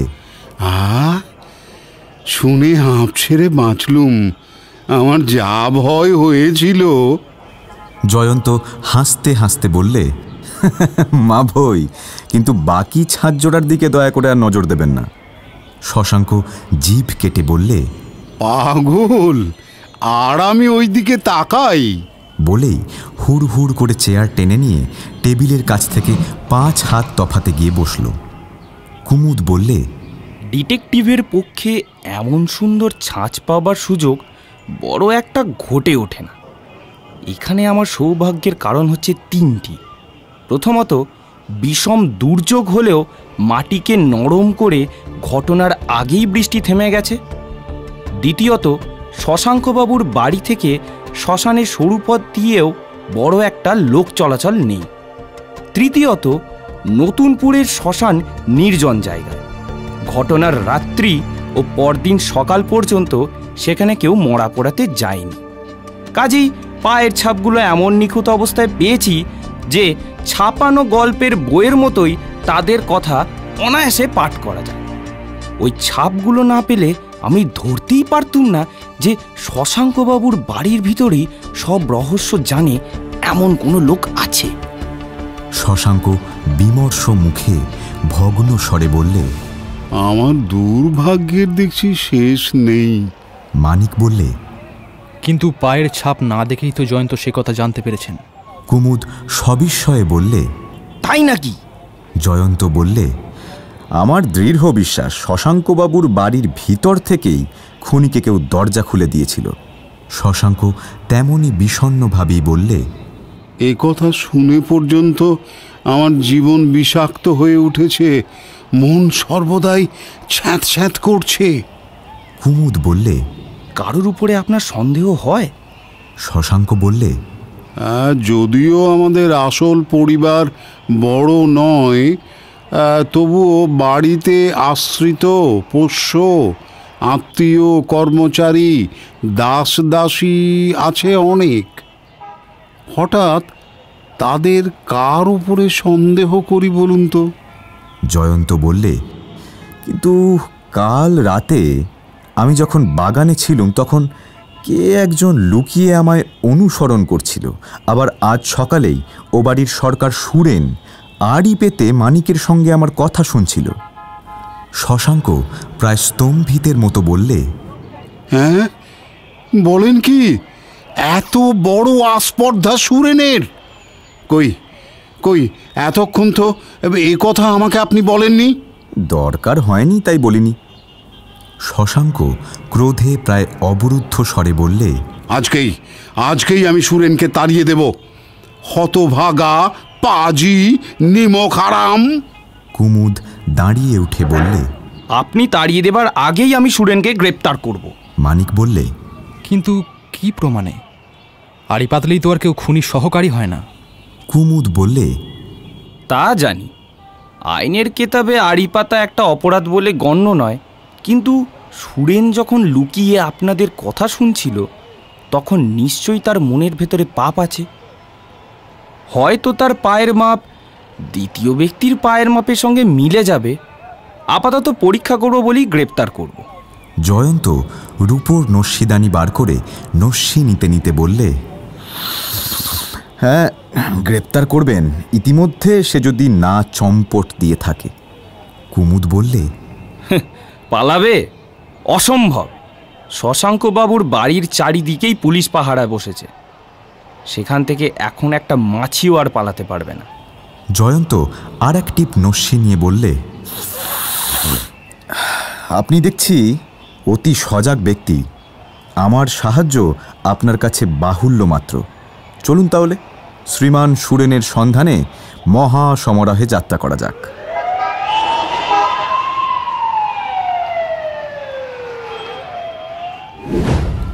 সুরেনকে গ্রেপ্তার করে কুমুদ এলো জয়ন্ত ও মানিকের কাছে। সুরেন কাঁদছিল। জয়ন্ত বললে, শশাঙ্কবাবু কোথায় গেলেন? কুমুদ বললে, বাড়ির ভেতরে পুজো করতে। তাহারা বড় সব বাতিক আছে কি না? পৃথিবী না উল্টালে ঠিক সময়টিতে পুজোয় তাকে কেউ বাধা দিতে পারবে না। জয়ন্ত বললে, সুরেন, তুমি যে এত শীঘ্র পুলিশের দয়া দৃষ্টিতে পড়বে তা আমি জানতুম না। ভেবেছিলুম কাল পরশু তোমাকে গোটা কয়েক কথা জিজ্ঞাসা করব, কিন্তু কাল পরশু তুমি তো থাকবে থানায় বা হাজতে। অতএব কথাগুলো এখনই জিজ্ঞাসা করব কি? সুরেন কাঁদতে কাঁদতে বলল, আমি নির্দোষ, আমি কিছুই জানি না মশাই, আমি কিচ্ছু জানি না। কুমুদ ধমক দিয়ে বললে, চুপ কর বলছি। সব বদমাশি আগে ওই কথাই বলে, তারপর রুলের গুঁতো খেলে এই সুর বদলায়। হ্যাঁ কিরে? জয়ন্ত বললে, কুমুদবাবু, সুরেনকে নিয়ে একবার আমি পাশের ঘরে যেতে পারি কি? অনায়াসে, কিন্তু দেখবেন পালায় না যেন। সে বিষয়ে নিশ্চিন্ত থাকুন। এই বলে সুরেনকে নিয়ে জয়ন্ত ঘর থেকে বেরিয়ে গেল। মিনিট 15 পরে আবার তারা ফিরে এলো। মানিক লক্ষ্য করলে সুরেনের কান্না বন্ধ হয়েছে এবং জয়ন্ত নিচ্ছে ঘন ঘন নস্যি। কুমুদবাবু, আপাতত সুরেনের বিরুদ্ধে তো কোনো কেস নেই। না, তবে কেস তৈরি করতে কতক্ষণ? নাই বা তৈরি করলেন, সুরেনকে ছেড়ে দিন। কুমুদ সবিস্ময়ে বললে, সে কি? আপনিই তো বললেন। আমি যা বলেছি মনে আছে, কিন্তু সুরেন আমার প্রশ্নের সন্তোষজনক উত্তর দিয়েছে। ওর আর থানায় যাবার দরকার নেই, ওর জন্যে আমিই দায়ী রইলুম। ওকে ডাকলেই দেখতে পাবেন। আচ্ছা জয়ন্তবাবু, আপনি কি ওর চোখের জল দেখে সব ভুলে গেলেন? জয়ন্ত হেঁট হয়ে কুমুদের কানে কানে ফিস ফিস করে বললে, ভুলিনি। এটা আমার একটা, ওকে ছেড়ে দিন, আমি বলছি ও পালাবে না। বেশ, তাই হোক। যাও সুরেন, আজ তোমাকে আর থানায় যেতে হবে না। কুমুদ একটু অসন্তুষ্ট স্বরে বললে, আচ্ছা, আপনার এই চালের আমি কোনো মহিমা বুঝলাম না। জয়ন্ত হাসতে হাসতে বললে, সব জিনিসেরই মহিমা কি সব সময় বোঝা যায়? আমার দেখবার ইচ্ছা ছিল দ্বিতীয় ব্যক্তির পায়ের মাপের সঙ্গে ওর পায়ের মাপের কোনো মিল পাই কিনা। ও তো পালাচ্ছে না, দুদিন পরে মেলালেই বা ক্ষতি কি? অকারণে দেরি করি বা লাভ কি? দেরি? কিচ্ছু দেরি হবে না মশাই, আমি ভবিষ্যৎবাণী করছি। ঠিক আর দুদিনের মধ্যেই শশাঙ্কবাবুর মনস্কামনা পূর্ণ হবে, অর্থাৎ তার ভাইয়ের হত্যাকারীকে কুমুদবাবু গ্রেপ্তার করবেন। কুমুদ মাথা নেড়ে বললে, না মশাই না, আমি ডিটেকটিভ উপন্যাসের অমানসিক গোয়েন্দা নই, সেই যাদের কানের পাশ দিয়ে বোঁ বোঁ করে শত শত গুলি ছুটে যায় কিন্তু গায়ে লাগে না। আপনার পক্ষে ভবিষ্যৎবাণী করা সহজ, কিন্তু অত শীঘ্র তাকে সফল করবার শক্তি আমার হবে না।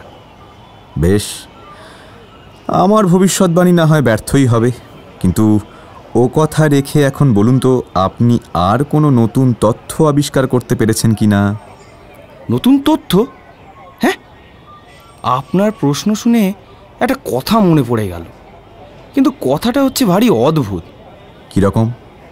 এই আমাদের এলাকায় এই গেল 1.5 মাসের মধ্যে 3টে খুন হয়েছে। প্রথম খুনটাও হয় এই নতুনপুরেই। হত ব্যক্তির নাম শ্যামাকান্ত বক্সি, তার ব্যবসা ছিল সুদে টাকা খাটানো। দ্বিতীয় খুন হয় পাশের গ্রাম নন্দনপুরে। হত হয় একজন মারোয়ারি, তারও ব্যবসা ছিল টাকা লেনদেন করা। তৃতীয়বারে মারা পড়েছেন মৃগাঙ্কবাবু। কিন্তু এর মধ্যে তো অদ্ভুত কিছুই দেখতে পাচ্ছি না। শুনুন, প্রথমত লক্ষ্য করবার বিষয় হচ্ছে 3 ব্যক্তিকেই গলা টিপে মেরে ফেলা হয়েছে। দ্বিতীয়ত 3 বারেই খুনি কাজ ছেড়ে পালাতে পেরেছে।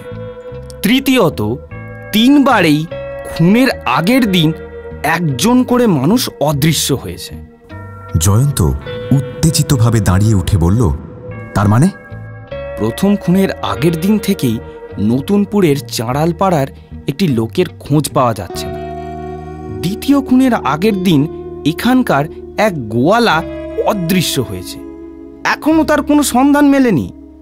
মৃগাঙ্কবাবু যেদিন খুন হন তারও আগের দিন শ্মশান থেকে অন্তরিত হয়েছে এক সন্ন্যাসী। এ কথা তো আপনারাও জানেন। জানি, কিন্তু শশাঙ্কবাবুর বিশ্বাস সত্য বলে মানতে হয় সেই সন্ন্যাসী হয়তো খুনি। সুতরাং তার অন্তর্ধানের একটা যুক্তিসঙ্গত কারণ রয়েছে। অপরাধী পালায় অপরাধের পর, কিন্তু সন্ন্যাসী গা ঢাকা দিয়েছে খুনের আগের দিনে। সন্ন্যাসী তো নতুনপুরের লোক নয়, তাড়িয়ে দেবার পর সে যে এখান থেকে চলে যাবে এটাই তো স্বাভাবিক। হয়তো সে খুনিও নয়। কি জানি, আমার মন যেন বলছে এই 3টে খুনের মধ্যে কি একটা ঘনিষ্ঠ সম্পর্ক আছে, বুঝলেন? প্রত্যেকবারই গলা টিপে হত্যা, আর ঘটনার ঠিক আগের দিন একজন করে মানুষের অন্তর্ধান। বড়ই সন্দেহজনক, বুঝলেন?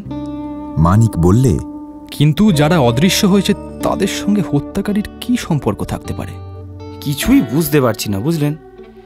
এক চাঁড়াল আর এক গোয়ালা অদৃশ্য হয়েছে, কিন্তু তাদের অদৃশ্য হবার কথা তো নয়।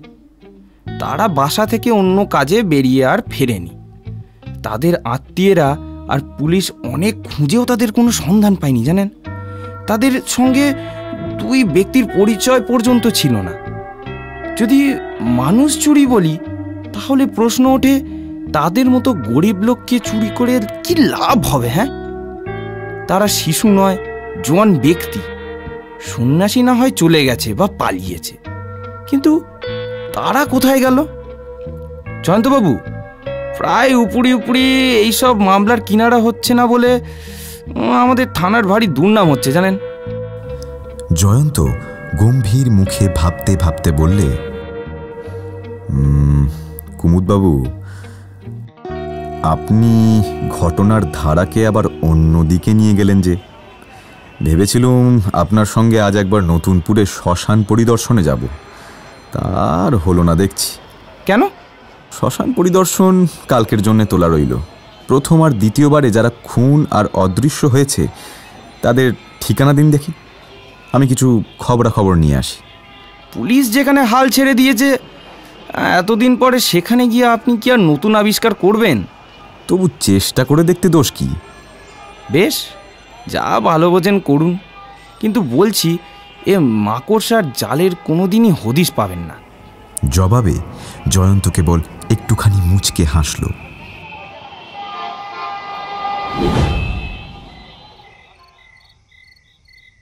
সন্ধ্যার পর জয়ন্ত বাসায় ফিরে এলো।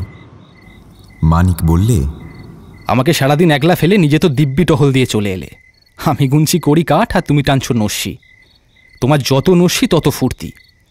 এই মামলাটা হাতে নিয়ে পর্যন্ত তুমি যেন একটু আনন্দে আটখানা হয়ে আছো।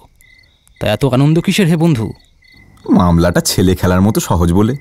সহজ? আমি তো কোনো খাই খুঁজে পাচ্ছি না। সেই জন্যই তোমার নাম মানিক আর আমার নাম জয়ন্ত। আমি যথেষ্ট ভেবে দেখেছি খুনি কে, সেই সন্ন্যাসী।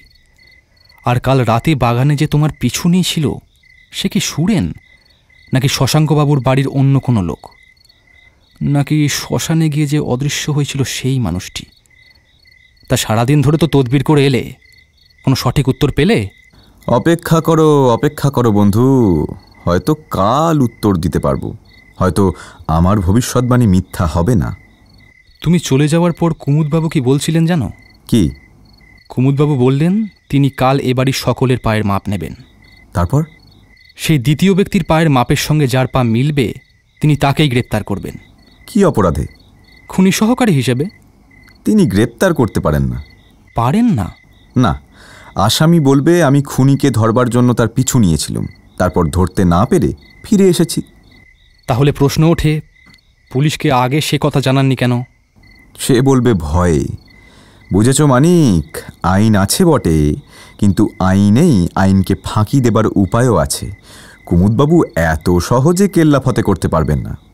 আগে তাকে আবিষ্কার করতে হবে শ্মশান থেকে এসে খুন করে আবার শ্মশানে ফিরে গিয়ে যে অদৃশ্য হয়েছে সে কে। তার পায়ের ছাপের সঙ্গে যার পা মেলে তাকে ধরতে না পারলে কোনো সুবিধাই হবে না। তুমি তার সন্ধান পেয়েছ? এখনো পাইনি। তবে ভবিষ্যৎবাণী করছো? হয়তো শ্মশানে গিয়ে কাল তার পাত্তা পাবো। যদি না পাও? আশা হচ্ছে কিছু না কিছু পাবই। মানিক, তুমি জানো না, একে একে আমি অনেক গুপ্ত কথাই আবিষ্কার করেছি। আমি যে ঠিক পথ ধরেছি তাতে আর কোনো সন্দেহ নেই। অগ্রসরও হয়েছি অনেকখানি, যদিও পথের শেষে কি আছে সেটা এখনও আমার কাছে অজানা। হয়তো পথের শেষ পাবো ওই শ্মশানেই। দেখা যাক কি হয়। সে রাতে যেমন গুমট তেমনই মশা।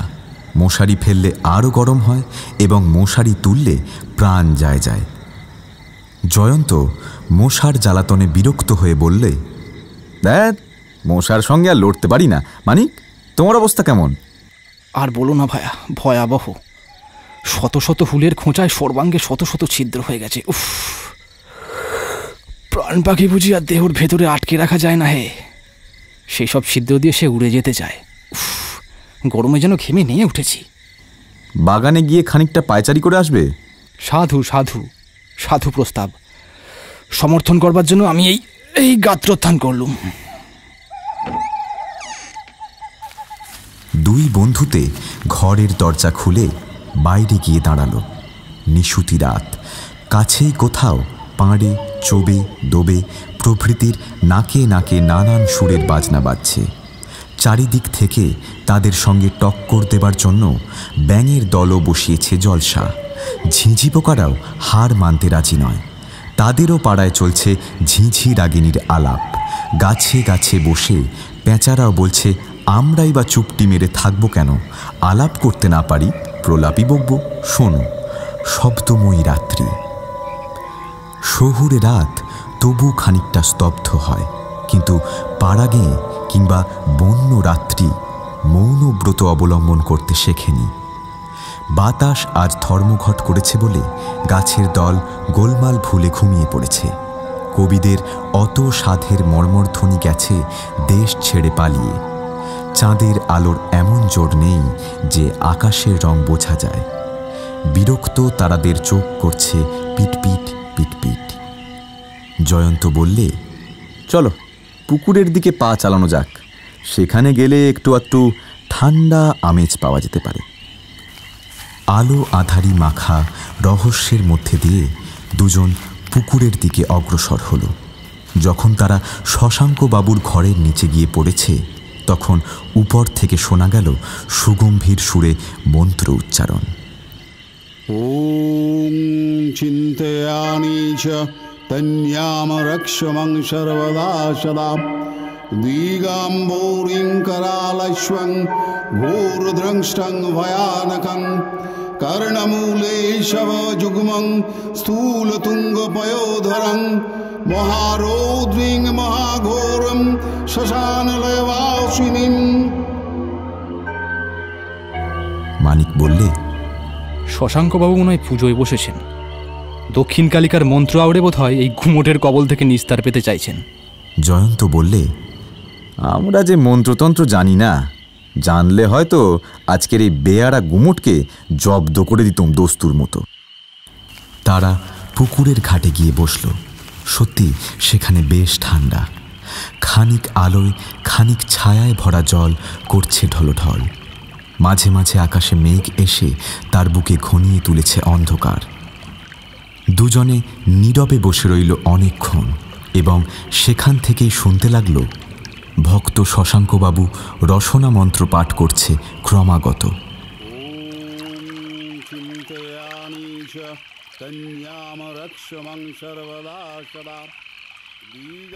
বাড়ির কোনো বড় ঘড়ি হঠাৎ ঢং ঢং ঢং করে জানিয়ে দিলে রাত এখন 3টে। জয়ন্ত বললে, এইবারে ওঠা যাক মানিক, রাতের পরমায়ু এলো ফুরিয়ে। ঘরের শিকার পলাতক দেখে মশারাও এতক্ষণে বেরিয়ে পড়ে পাড়ে চোবে দোবেদের আস্তানায় গিয়ে হাজির হয়েছে। মানিক বললে, কিন্তু বাঙালিদের এই সরস দেহর গন্ধ পেলে তারা নিশ্চয়ই ওই শুকনো ছাতুর লোভ ত্যাগ করে ছুটে আসবে। আর আমার ইচ্ছে করছে এখানে একটু লম্বা হয়ে শুয়ে পড়ি। তা হয় না মানিক, কোথায় এসেছি জানো তো? এখানে আমরা অজাতশত্রু নই, ওঠো। তারা উঠল, কিন্তু ফিরতেই দেখল কে একজন লোক বাগানের পথ দিয়ে আস্তে আস্তে তাদের সাড়া পেয়েই লম্বা দৌড় মেরে বাগানের তলায় অন্ধকারের মধ্যে অদৃশ্য হয়ে গেল। জয়ন্ত বললে, গতিক সুবিধের নয়। কেউ আমাদের দেখে অমন করে পালালো কেন? উপরে শশাঙ্ক তখনও নিজের মনে ভক্তি ভরে দক্ষিণা কালিকার মন্ত্র আবৃত্তি করছেন। মানিক বললে, শশাঙ্কবাবুকে ডাকবো নাকি? না, ডাকবার দরকার নেই। ভক্তের পুজোয় বাধা দেওয়া কখনো উচিত নয়। তবে ওই অন্ধকারের মধ্যে ওখানে গিয়ে আমরা কি খুঁজে পাবো? ওকে খুঁজতে গেলে ঘর থেকে আমাদের টর্চ নিয়ে আসতে হয়, কিন্তু ততক্ষণে ওর আজকে লম্বা দৌড় দেবে। আমাদের কাছে রিভলভার পর্যন্ত নেই। এখন কি করা যায় বলো দেখি? কুইক মার্চ করো, যেন আমরা ওকে দেখতেই পাইনি। ঘরে পৌঁছে আপাতত নিদ্রা দেবীর আরাধনা, তারপর কাল সকালে উঠে কর্তব্য স্থির করা যাবে।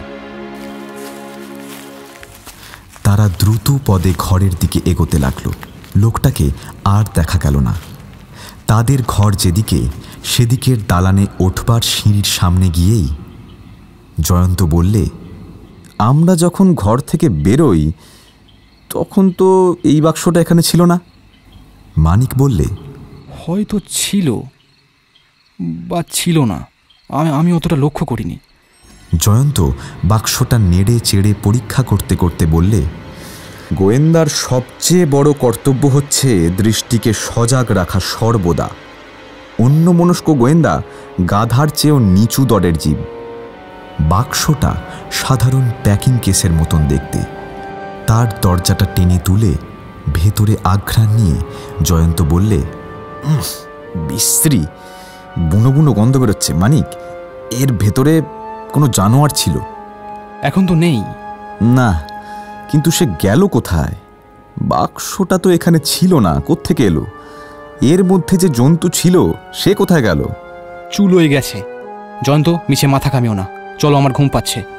কি ঘুম মানিক? অনন্ত ঘুম নয় তো? মানে? পৃথিবী এখন ঘুমোচ্ছে, এমন সময়ে আমাদের ঘরের ঠিক সামনেই কেন এই বাক্সের আবির্ভাব? বাগানে এই মাত্র যে লোকটা আমাদের দেখেই পালিয়ে গেল, সে কে? বাক্সের ভেতরের জানোয়ার বাইরে গেছে, আর 5-6 হাত তফাতেই আমাদের ঘরের জানালা খোলা ছিল। আমাদের দেখে খুশি নয় এ বাড়িতে এমন সব লোকের অভাব নেই। ভেবে দেখো মানিক, ভালো করে ভেবে দেখো। ভাবছি। 2 আর 2 কত হয়? 4। অতএব আজ রাত্রে জয়ন্তের আর মানিকের গৃহপ্রবেশ নিষেধ। ঘরে আলো জ্বালা নেই। অন্ধকারে হয়তো ওখানে অনন্ত নিদ্রা আমাদের জন্য অপেক্ষা করছে। অতএব সকাল না হওয়া পর্যন্ত উদ্যান ভ্রমণই প্রশস্ত। আমার আর ঘুম পাচ্ছে না জয়ন্ত, পাচ্ছে না ঘুম আমার।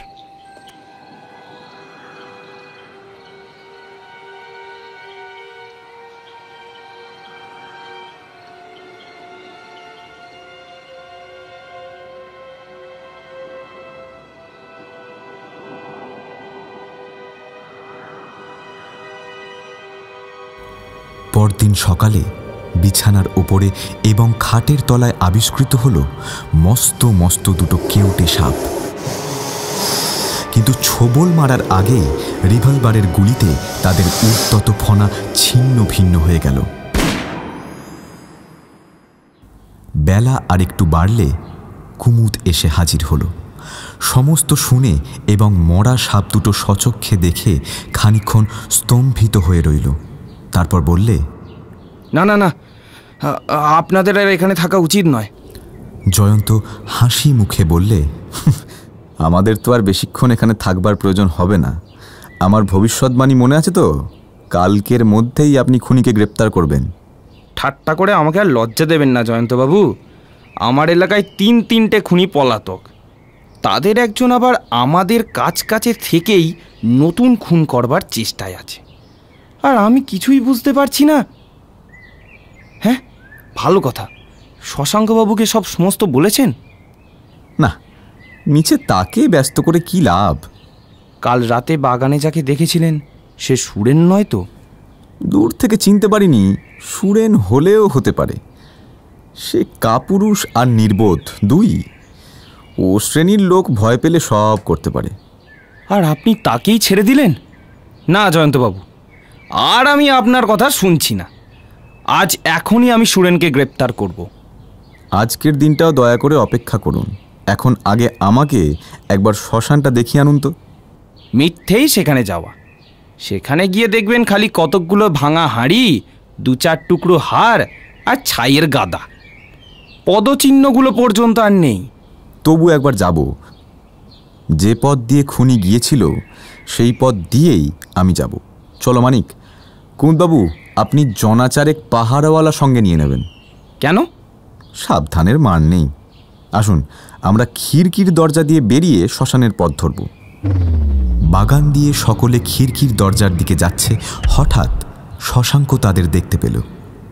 ওপরের জানলা থেকে মুখ বাড়িয়ে বলল, এ কি ব্যাপার?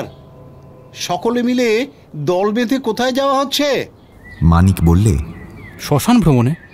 হ্যাঁ, বেড়াবার মতো জায়গা বটে। আমিও আপনাদের সঙ্গী হব নাকি? স্বচ্ছন্দে চলুন। মিনিট দুয়েক পরেই শশাঙ্ক তাদের দলে এসে জুটল। তখন সে বোধহয় সবেমাত্র পুজো সেরে উঠেছে, কারণ তার পরনে গরদের ধুতি চাদর, কপালে রক্তচন্দনের ফোঁটা। সেই পোশাকেই শশাঙ্ক শ্মশানের পথ ধরলে। মানিক বললে, কাল অত রাত পর্যন্ত দক্ষিণাকালিকার মন্ত্র আওড়ে বুঝি আপনার আশা মেটেনি? এর মধ্যেই আবার এক দফা পুজো সেরে ফেললেন। কি আশ্চর্য! রাতের কথা আপনি কি করে জানলেন? কাল যা গুমট গেছে, আমি আর জয়ন্ত বাগানে বেড়াতে বেড়াতে আপনার গলা শুনতে পেয়েছি। অসার সংসারে একটু আধটু মায়ের নাম করি, ওর ওপরে আর দৃষ্টি দেবেন না। কুমুদ বললে, আপনি পুণ্যাত্মা, তাই পরলোকের পথ পরিষ্কার করছেন। আমরা হচ্ছি মহাপাপিষ্ঠ, বুঝলেন? দিনরাত কেবল মায়াকেই আঁকড়ে পড়ে আছি। জয়ন্ত বললে, শশাঙ্কবাবুও মায়ের ভক্ত, তবে মোহমায়া নয়, মহামায়া।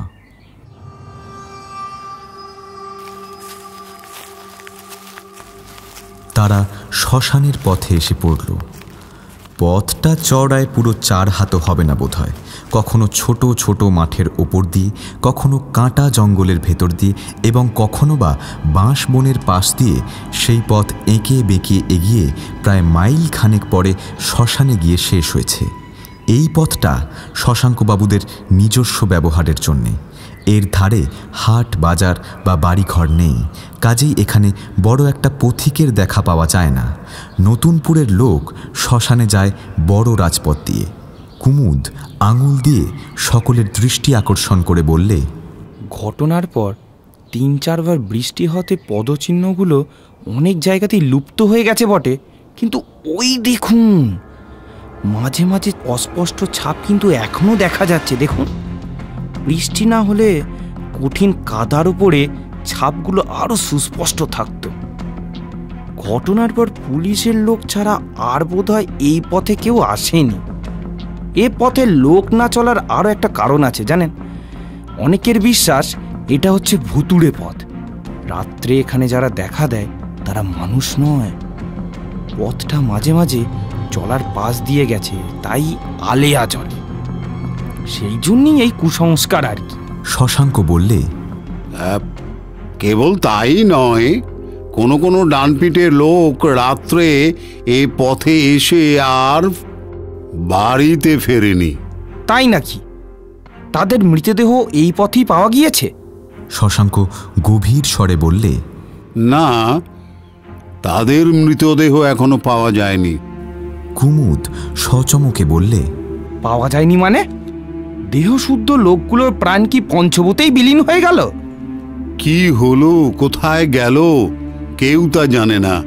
তবে তারা যে বাড়িতে ফেরেনি বা তাদের দেহ যে আর পাওয়া যায়নি, এ কথাটা সত্যি। কুমুদ যেন নিজের মনে মনেই বললে, তাহলে এই অঞ্চলে মানুষের অদৃশ্য হওয়াটা দেখছি খুবই সাধারণ ঘটনা। মানুষের পর মানুষ অদৃশ্য হয়, পুলিশও তাদের খুঁজে পায় না। হ্যাঁ, এটা আবার কি কথা রে বাবা। যেন একটু ব্যঙ্গর স্বরেই শশাঙ্ক প্রতিধ্বনি করে বললে, না না, পুলিশও তাদের খুঁজে পায় না। এত কুমুদবাবু, আপনি তো 2 দিন এখানে এসেছেন, আপনি কেমন করে জানবেন? কিন্তু আমরা সকলেই জানি আর বিশ্বাস করি, শ্মশানের এই পথটা হচ্ছে অনেকটাই ওই মহাপ্রস্থানের পথ। যাক যাক, ওসব কথা যাক। এই আমরা এখন এই শ্মশানে এসে পড়েছি। ছোট শ্মশান। একদিকে কালভৈরবের ছোট একটি পুরনো মন্দির ছাড়া আর কোনো ঘর নেই। পাশেই একটা পুকুর, তার ঘাট ভাঙা, জল নোংরা। শ্মশানের দুদিকে রয়েছে দুর্ভেদ্য অরণ্য। চিতার কাঠ কাটবার সময় ছাড়া মানুষ তার কাছে যায় না, এবং তার ভিতরে প্রবেশ করবার কোনো রকম পথই দেখা গেল না। জয়ন্ত একলা চারিদিকটা একবার ঘুরে এলো। কুমুদ বললে, আমি কি ভুল বলেছি জয়ন্তবাবু? দেখছেন তো, এখানে এসেই আপনার কোনোই বা লাভ হবে? জয়ন্ত সে কথা কানে না তুলে বললে, প্রথম ব্যক্তির অর্থাৎ খুনির পায়ের দাগ কোথায় গিয়ে শেষ হয়েছিল? কুমুদ অগ্রসর হয়ে এক জায়গায় দাঁড়িয়ে বলল, এইখানে এইখানে এই জায়গাটায় দেখছেন না, কাঁটা গাছে ভরা। কাঁটা গাছে ভরা। জয়ন্ত দেখলে তারপরেই রয়েছে ছোট একটা জঙ্গল। সে বললে, এ জঙ্গলে মানুষ ঢুকতে পারে শশাঙ্কবাবু? শশাঙ্ক জোরে জোরে মাথা নেড়ে বললে, অসম্ভব। যদি ঢোকে? কাঁটা গাছে সর্বাঙ্গ ছিন্ন ভিন্ন হয়ে যাবে। কিন্তু খুনের পরে মানুষ হয় মরিয়া। খুনি যদি আহত হয়েও ওর মধ্যে ঢুকে বেরিয়ে গিয়ে থাকে? শশাঙ্কের চেয়ে জোরে মাথা নেড়ে কুমুদ বললে, তা সে যায়নি জয়ন্তবাবু, তা সে যায়নি। ও সন্দেহ আমারও মনে হয়েছে। জঙ্গলটা চারদিকে আমরা তন্ন তন্ন করে খুঁজেছি, বুঝলেন, কোথাও একটাও পায়ের দাগ দেখতে পাইনি। খুনি যদি শ্মশানের অন্য কোনো দিক দিয়ে বেরিয়ে গিয়ে থাকে? পায়ের দাগ সে কথা বলে না। শ্মশানের আর কোথাও তার পদচিহ্ন নেই। যেখানে তার পায়ের দাগ শেষ হয়েছে, দ্বিতীয় ব্যক্তিও সেখানে গিয়ে দাঁড়িয়েছিল। কিন্তু তারপর সে যে ফিরে শ্মশান থেকে বেরিয়ে শশাঙ্কবাবুর বাড়ির দিকে গিয়েছে, পায়ের দাগ দেখে তো তা ধরতে পেরেছি। জয়ন্ত কোনো জবাব না দিয়ে হঠাৎ কি যেন দেখে জঙ্গলের দিকে এগিয়ে গেল। পকেট থেকে রূপোর নস্যিদানি বার করল। এক টিপ নস্যি নিয়ে বলল, নস্যি খুব ভালো জিনিস কুমুদবাবু, মাথা সাফ হয়। এক টিপ নেবেন নাকি? না ধন্যবাদ। আর আমাদের এখানে কোনো কাজ আছে? আপনি ঠিক বলেছেন। খুনি শেষ পদচিহ্ন ফেলেছিল এইখানেই। আপনার দৃষ্টির তীক্ষ্ণতা স্বীকার না করে উপায় নেই। কিন্তু কেবল দৃষ্টির তীক্ষ্ণতাই সব নয়, তারপরেও আর একটা শক্তি না থাকলে চলে না। কি শক্তি? মস্তিষ্ক চালানোর শক্তি। সে শক্তিকে আপনি কখনো কাজে লাগাননি। কিঞ্চিত অসন্তুষ্ট স্বরে কুমুদ বললে, কেন? মানুষ কর্পূর নয়, উবে যায় না। সে মাটির ওপরে দাগ ফেলে চলতে বাধ্য, তার ডানা নেই যে উড়ে পালাবে। মাথা চুলকোতে চুলকোতে কুমুদ বললে, আমি সে কথা জানি জয়ন্তবাবু, কিন্তু এখানে কোনো কিন্তু নেই। খুনি যখন বেরিয়ে যায়নি তখন সে শ্মশানেই আছে। এখনো? কি বলছেন? জয়ন্ত জঙ্গলের এক জায়গায় অঙ্গুলি নির্দেশ করলে। ওখানে বুনো ঝোপের তলায় লোহার ডান্ডার মতো কি যেন দেখা যাচ্ছে না? হ্যাঁ, শাবল। বোধহয় ওখানে কোদালও আছে। সত্য। কুমুদ হস্তচালনা করে একটা কোদালও বার করলে। বললে, এর অর্থ কি? অর্থ অত্যন্ত স্পষ্ট। খুনি এখনো এখান থেকে পালাতে পারেনি। সে কি জঙ্গলে লুকিয়ে আছে? পাগল, সে ঠিক আমার পায়ের তলায় মাটির ভেতরে লুকিয়ে আছে। দেখছেন না, আশপাশের জমিতে কত ঘাস রয়েছে, কেবল এইটুকু জায়গাতেই নেই।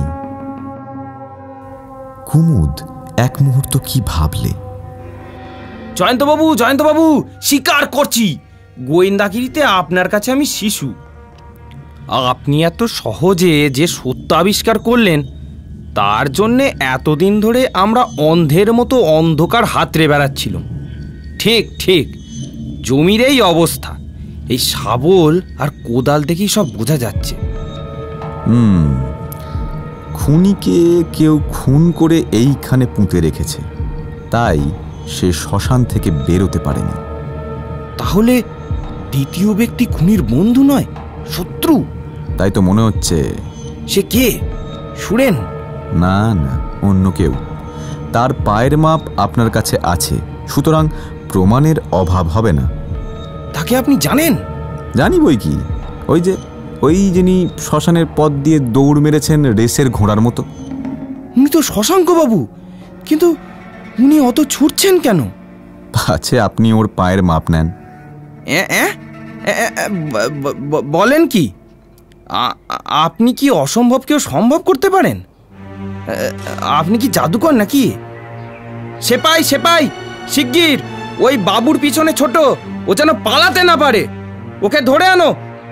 কিন্তু এ যে বিশ্বাস হচ্ছে না, তবে অসম্ভবই বা কি? রাগ সামলাতে না পেরে খুনিকে খুন করে উনি প্রতিশোধ নিয়েছেন। ধরো ওকে, ধরো।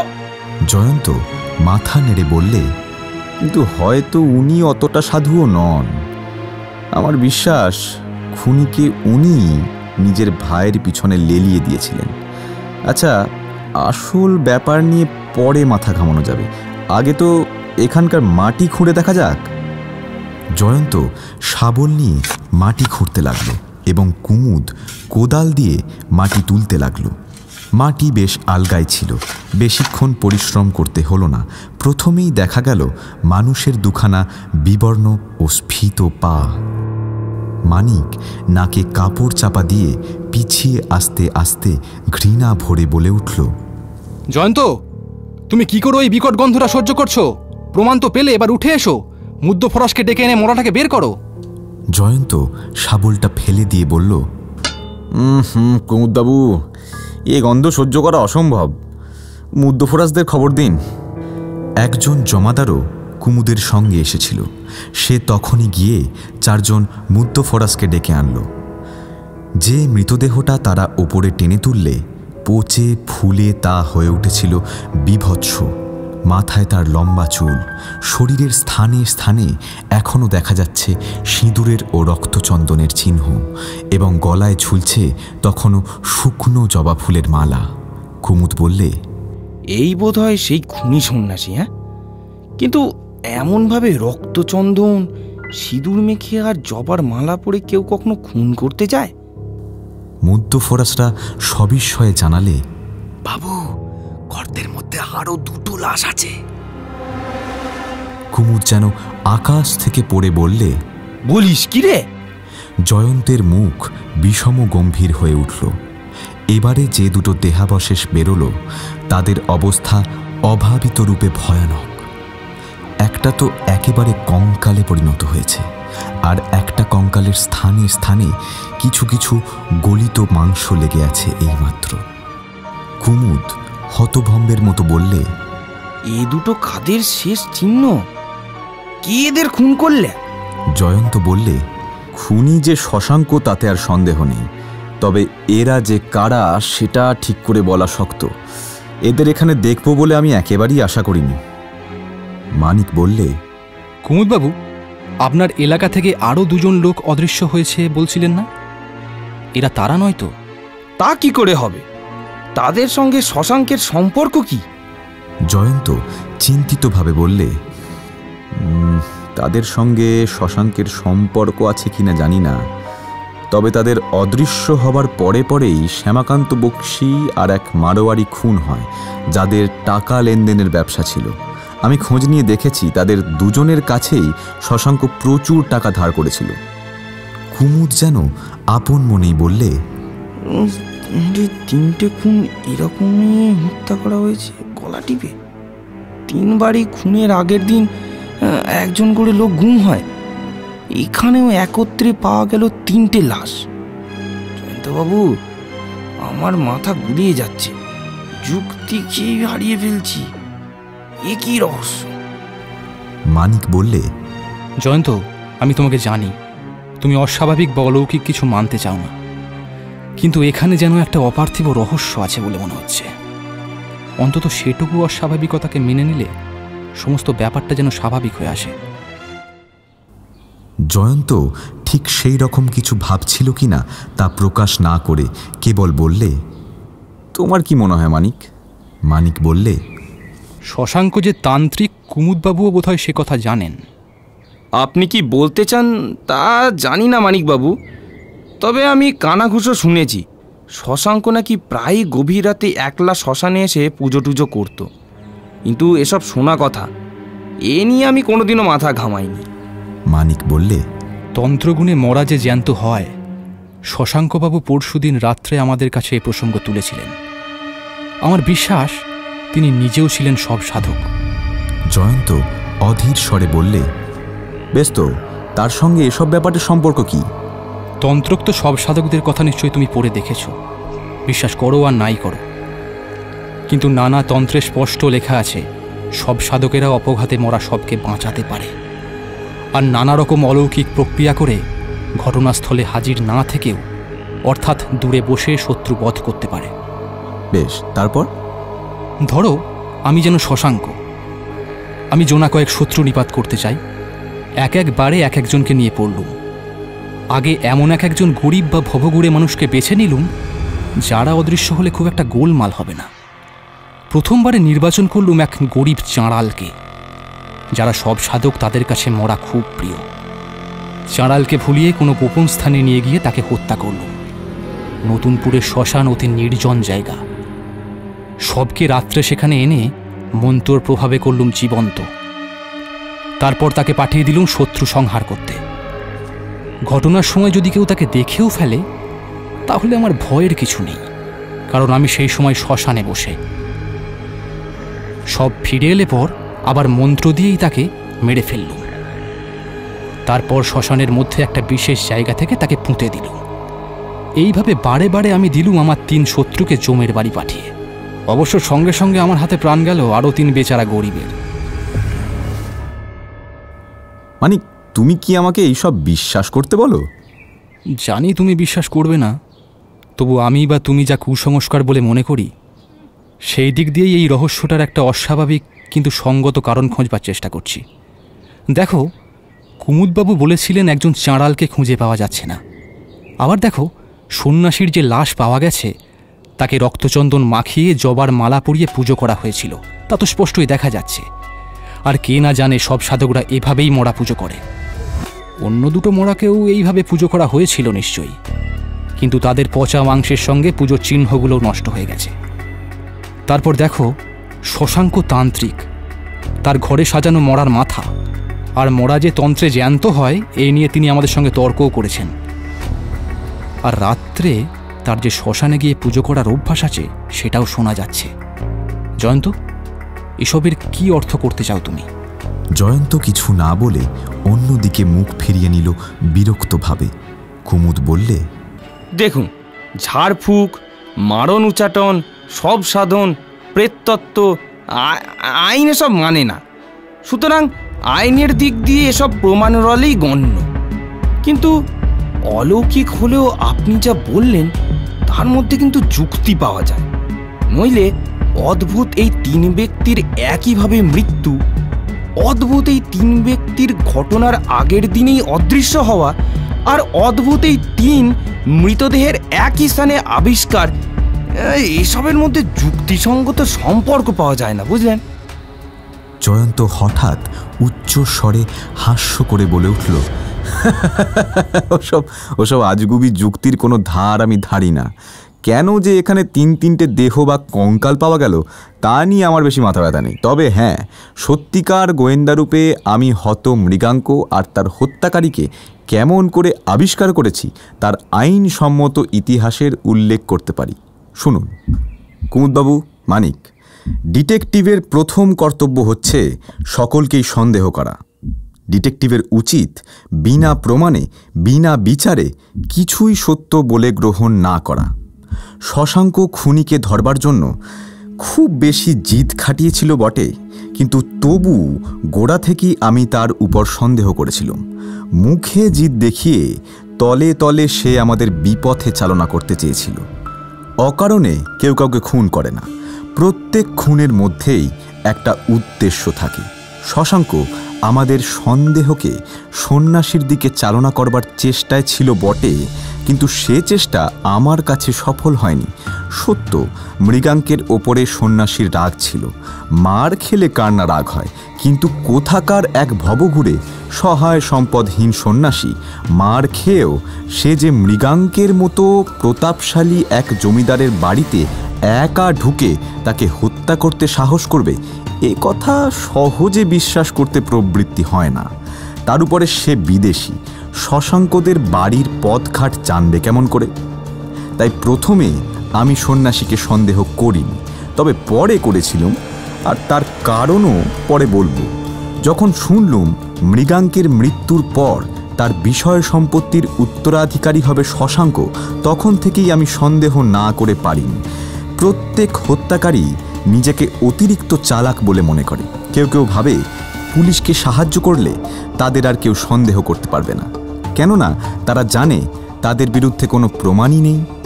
ঘটনাস্থল পরিদর্শন করে বেশ বুঝতে পারলাম, হাতে নাতে যেই খুন করে থাকুক, বাড়ির কোনো লোকই ভেতর থেকে দরজা খুলে দিয়ে হত্যাকারীকে পথ দেখিয়ে এনেছে, আর ঘটনার পর দরজা বন্ধ করে সকলের চোখে ধুলো দেবার চেষ্টা করেছে।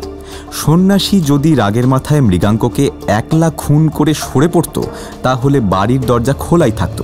পুলিশের চোখে এ রহস্যটা ধরা পড়েনি বটে, কিন্তু পদচিহ্ন দেখে তারাও বুঝতে পেরেছিল বাড়ির ভেতরে এমন কোনো লোক আছে যে খুনির বন্ধুও হতে পারে, অন্তত খুনের ও খুনির কথা জানে। শশাঙ্কের ঘরে ঢুকে আর একটা সন্দেহজনক প্রমাণ আমার দৃষ্টি আকর্ষণ করল। সেটা হচ্ছে একটা কাদা মাখা জামা, অর্থাৎ কোট। শশাঙ্ক বললে বটে ব্যস্ত হয়ে ছোটাছুটি করবার সময় কাদায় আছাড় খেয়ে তার জামার ওপর কাদা লেগেছে, কিন্তু তার ও কথায় আমি ভুলিনি। সাধারণত কাদায় আছাড় খেলে মানুষের জামা কাপড়ের এক দিকটাই হয় বেশি কর্দমাক্ত, কিন্তু এই কোটটার চারিদিকেই ছিল কাদা। বিশেষ করে হাত দুটো ছিল পুরু কাদায় যেন বারংবার চোবানো, তার উপরে আবার ঘাসের কুঁচিও লেগেছিল। দেখলেই মনে হয় এ জামার মালিক যেন বৃষ্টির দিনে মাঠে ময়দানে ভিজে জমি খুঁড়ে গর্তে হাত ঢুকিয়ে মাটি তুলেছে। তখন ও ব্যাপারটার কারণ খুঁজে পায়নি বটে, কিন্তু মনে একটা খটকা লেগেই রইল। ইতিমধ্যে আরও দু একটা ছোট ঘটনা আমার লক্ষ্যকে একটু বিক্ষিপ্ত করে দিল। যে রাত্রে শশাঙ্কের বাড়ি পরিদর্শন করি, লুকিয়ে কে যেন আমার পিছু নেয়। তারপর আমার ঘরে আড়ি পাততে গিয়ে সুরেন ধরা পড়ে। এই দুটি কারণে শশাঙ্কের ওপর থেকে আমার সন্দেহের মূল খানিকটা আলগা হয়ে গেল।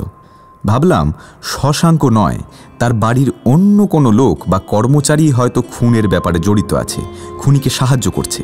কিন্তু সুরেনকে ভালো করে পর্যবেক্ষণ করে মনে হলো লোকটা বোকা আর ভীরু, এমন একটা ভয়াবহ অপরাধের পক্ষে সম্পূর্ণ অযোগ্য। নিশ্চয়ই সে অন্য মস্তিষ্কের দ্বারা চালিত হচ্ছে, কিন্তু কার মস্তিষ্ক? তার ওপরে প্রভুত্ব আছে এমন কেউ? এখানে তার প্রভু হচ্ছে শশাঙ্ক। মনিবের কথা সে শুনতে বাধ্য। কিছুক্ষণ পরেই আমার সে সন্দেহ পাকা হলো, যথাস্থানে তা বলছি। তারপর আর এক কাণ্ড। কুমুদবাবু যাকে খুনির শত্রু বা মিত্র বলে সন্দেহ করেছিলেন, সেই দ্বিতীয় ব্যক্তির পায়ের ছাপের ছাঁচ শশাঙ্কের হাত থেকে পড়ে ভেঙে গেল। এরকম দৈব দুর্ঘটনা অসম্ভব নয়, বরং প্রায়ই এটা ঘটে থাকে, কিন্তু সে সময় আমি ছাড়া আর কেউ একটা বিষয় লক্ষ্য করেননি? আমাদের হাত ফসকে হঠাৎ কোনো জিনিস পড়ে যাবার পরই আমরা ওই যাহ বলে চেঁচিয়ে উঠি, কিন্তু মনে রাখবেন পড়ে যাবার আগে নয়, পরে। আমি বেশ ভালো করেই লক্ষ্য করলুম শশাঙ্ক আগেই চেঁচিয়ে উঠল ওই যাহ বলে। ছাঁচ জোড়া হাত থেকে ছেড়ে দিলে তার পর মুহূর্তে। এ থেকে কি বোঝায়? সে ইচ্ছা করেই ছাঁচ জোড়া ফেলে দিলে। ওই যাহ বলে চেঁচালে কেবল আমাদের ঠকাবার জন্যই, কেমন তাই নয় কি?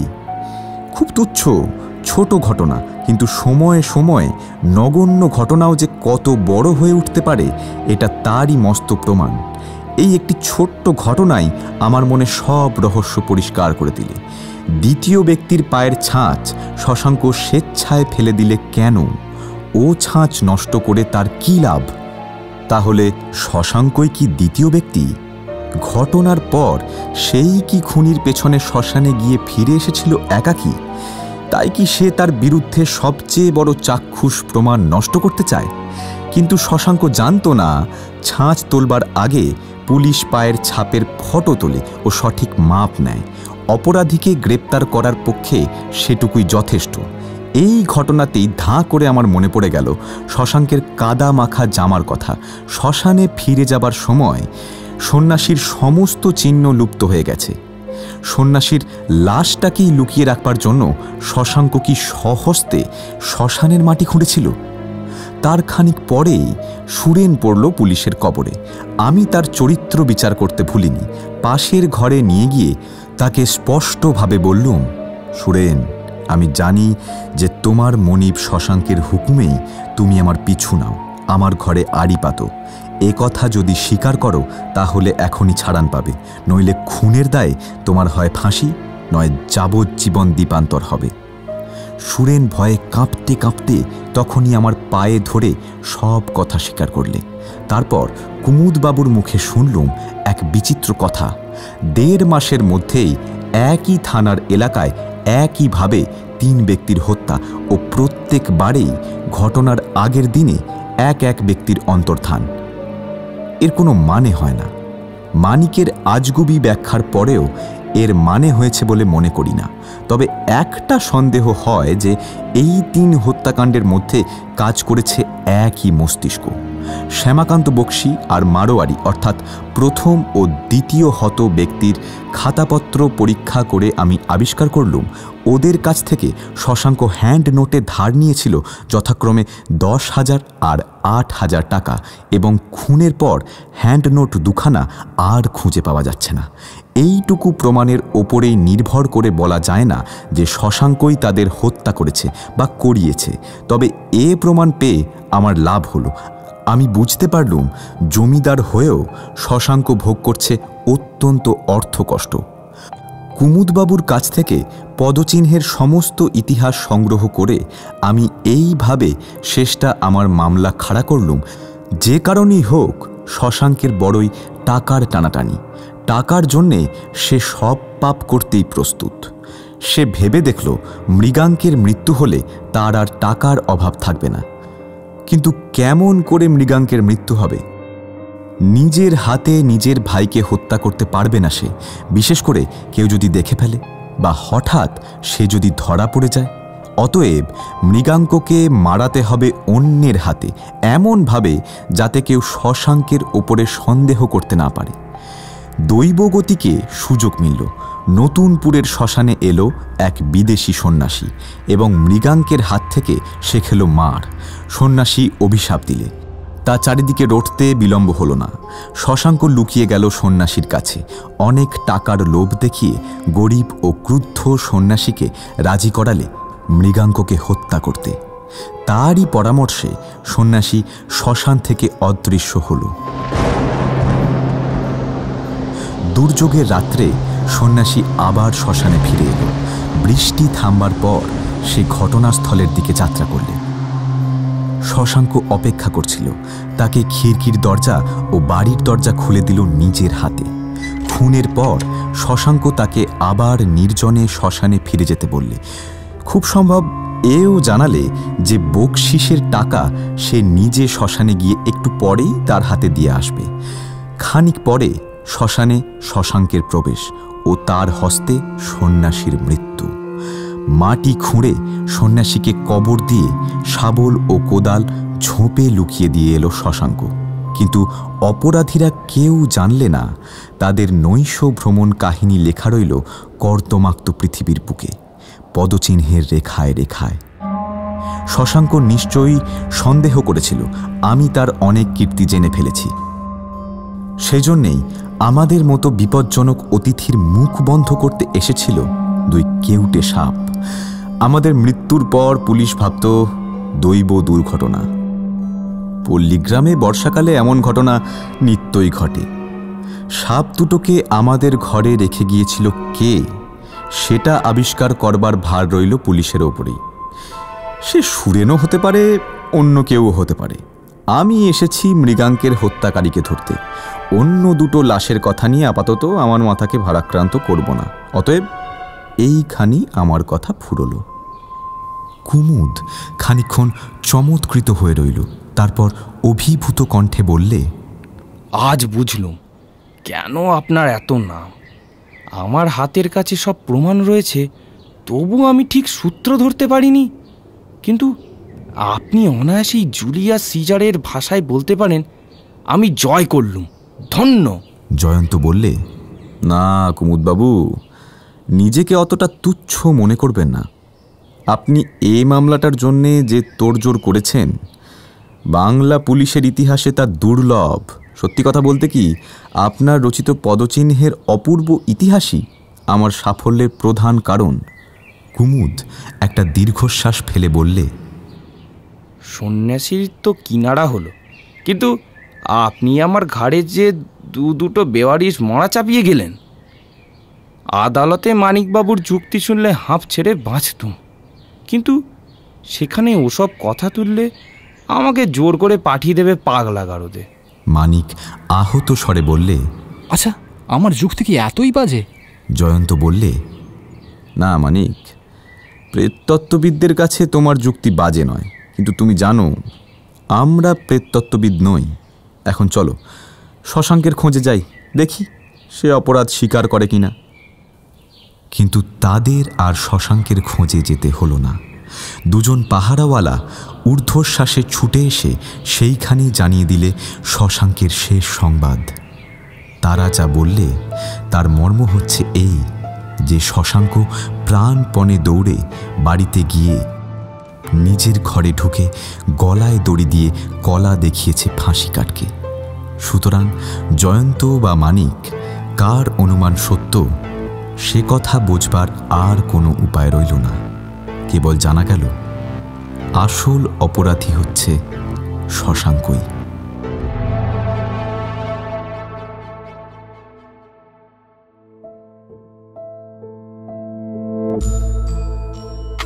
আমাদের গল্প ফুরালো, নোটে গাছটি মুড়ালো। তাহলে আজ আসি, আবার ফিরে আসবো পরবর্তী বুধবার নতুন এক গল্প নিয়ে, ঠিক রাত 9:30টায় টক থিয়েটারের অফিসিয়াল ইউটিউব চ্যানেলে, powered by one feather entertainment. শুনতে থাকুন টক থিয়েটার।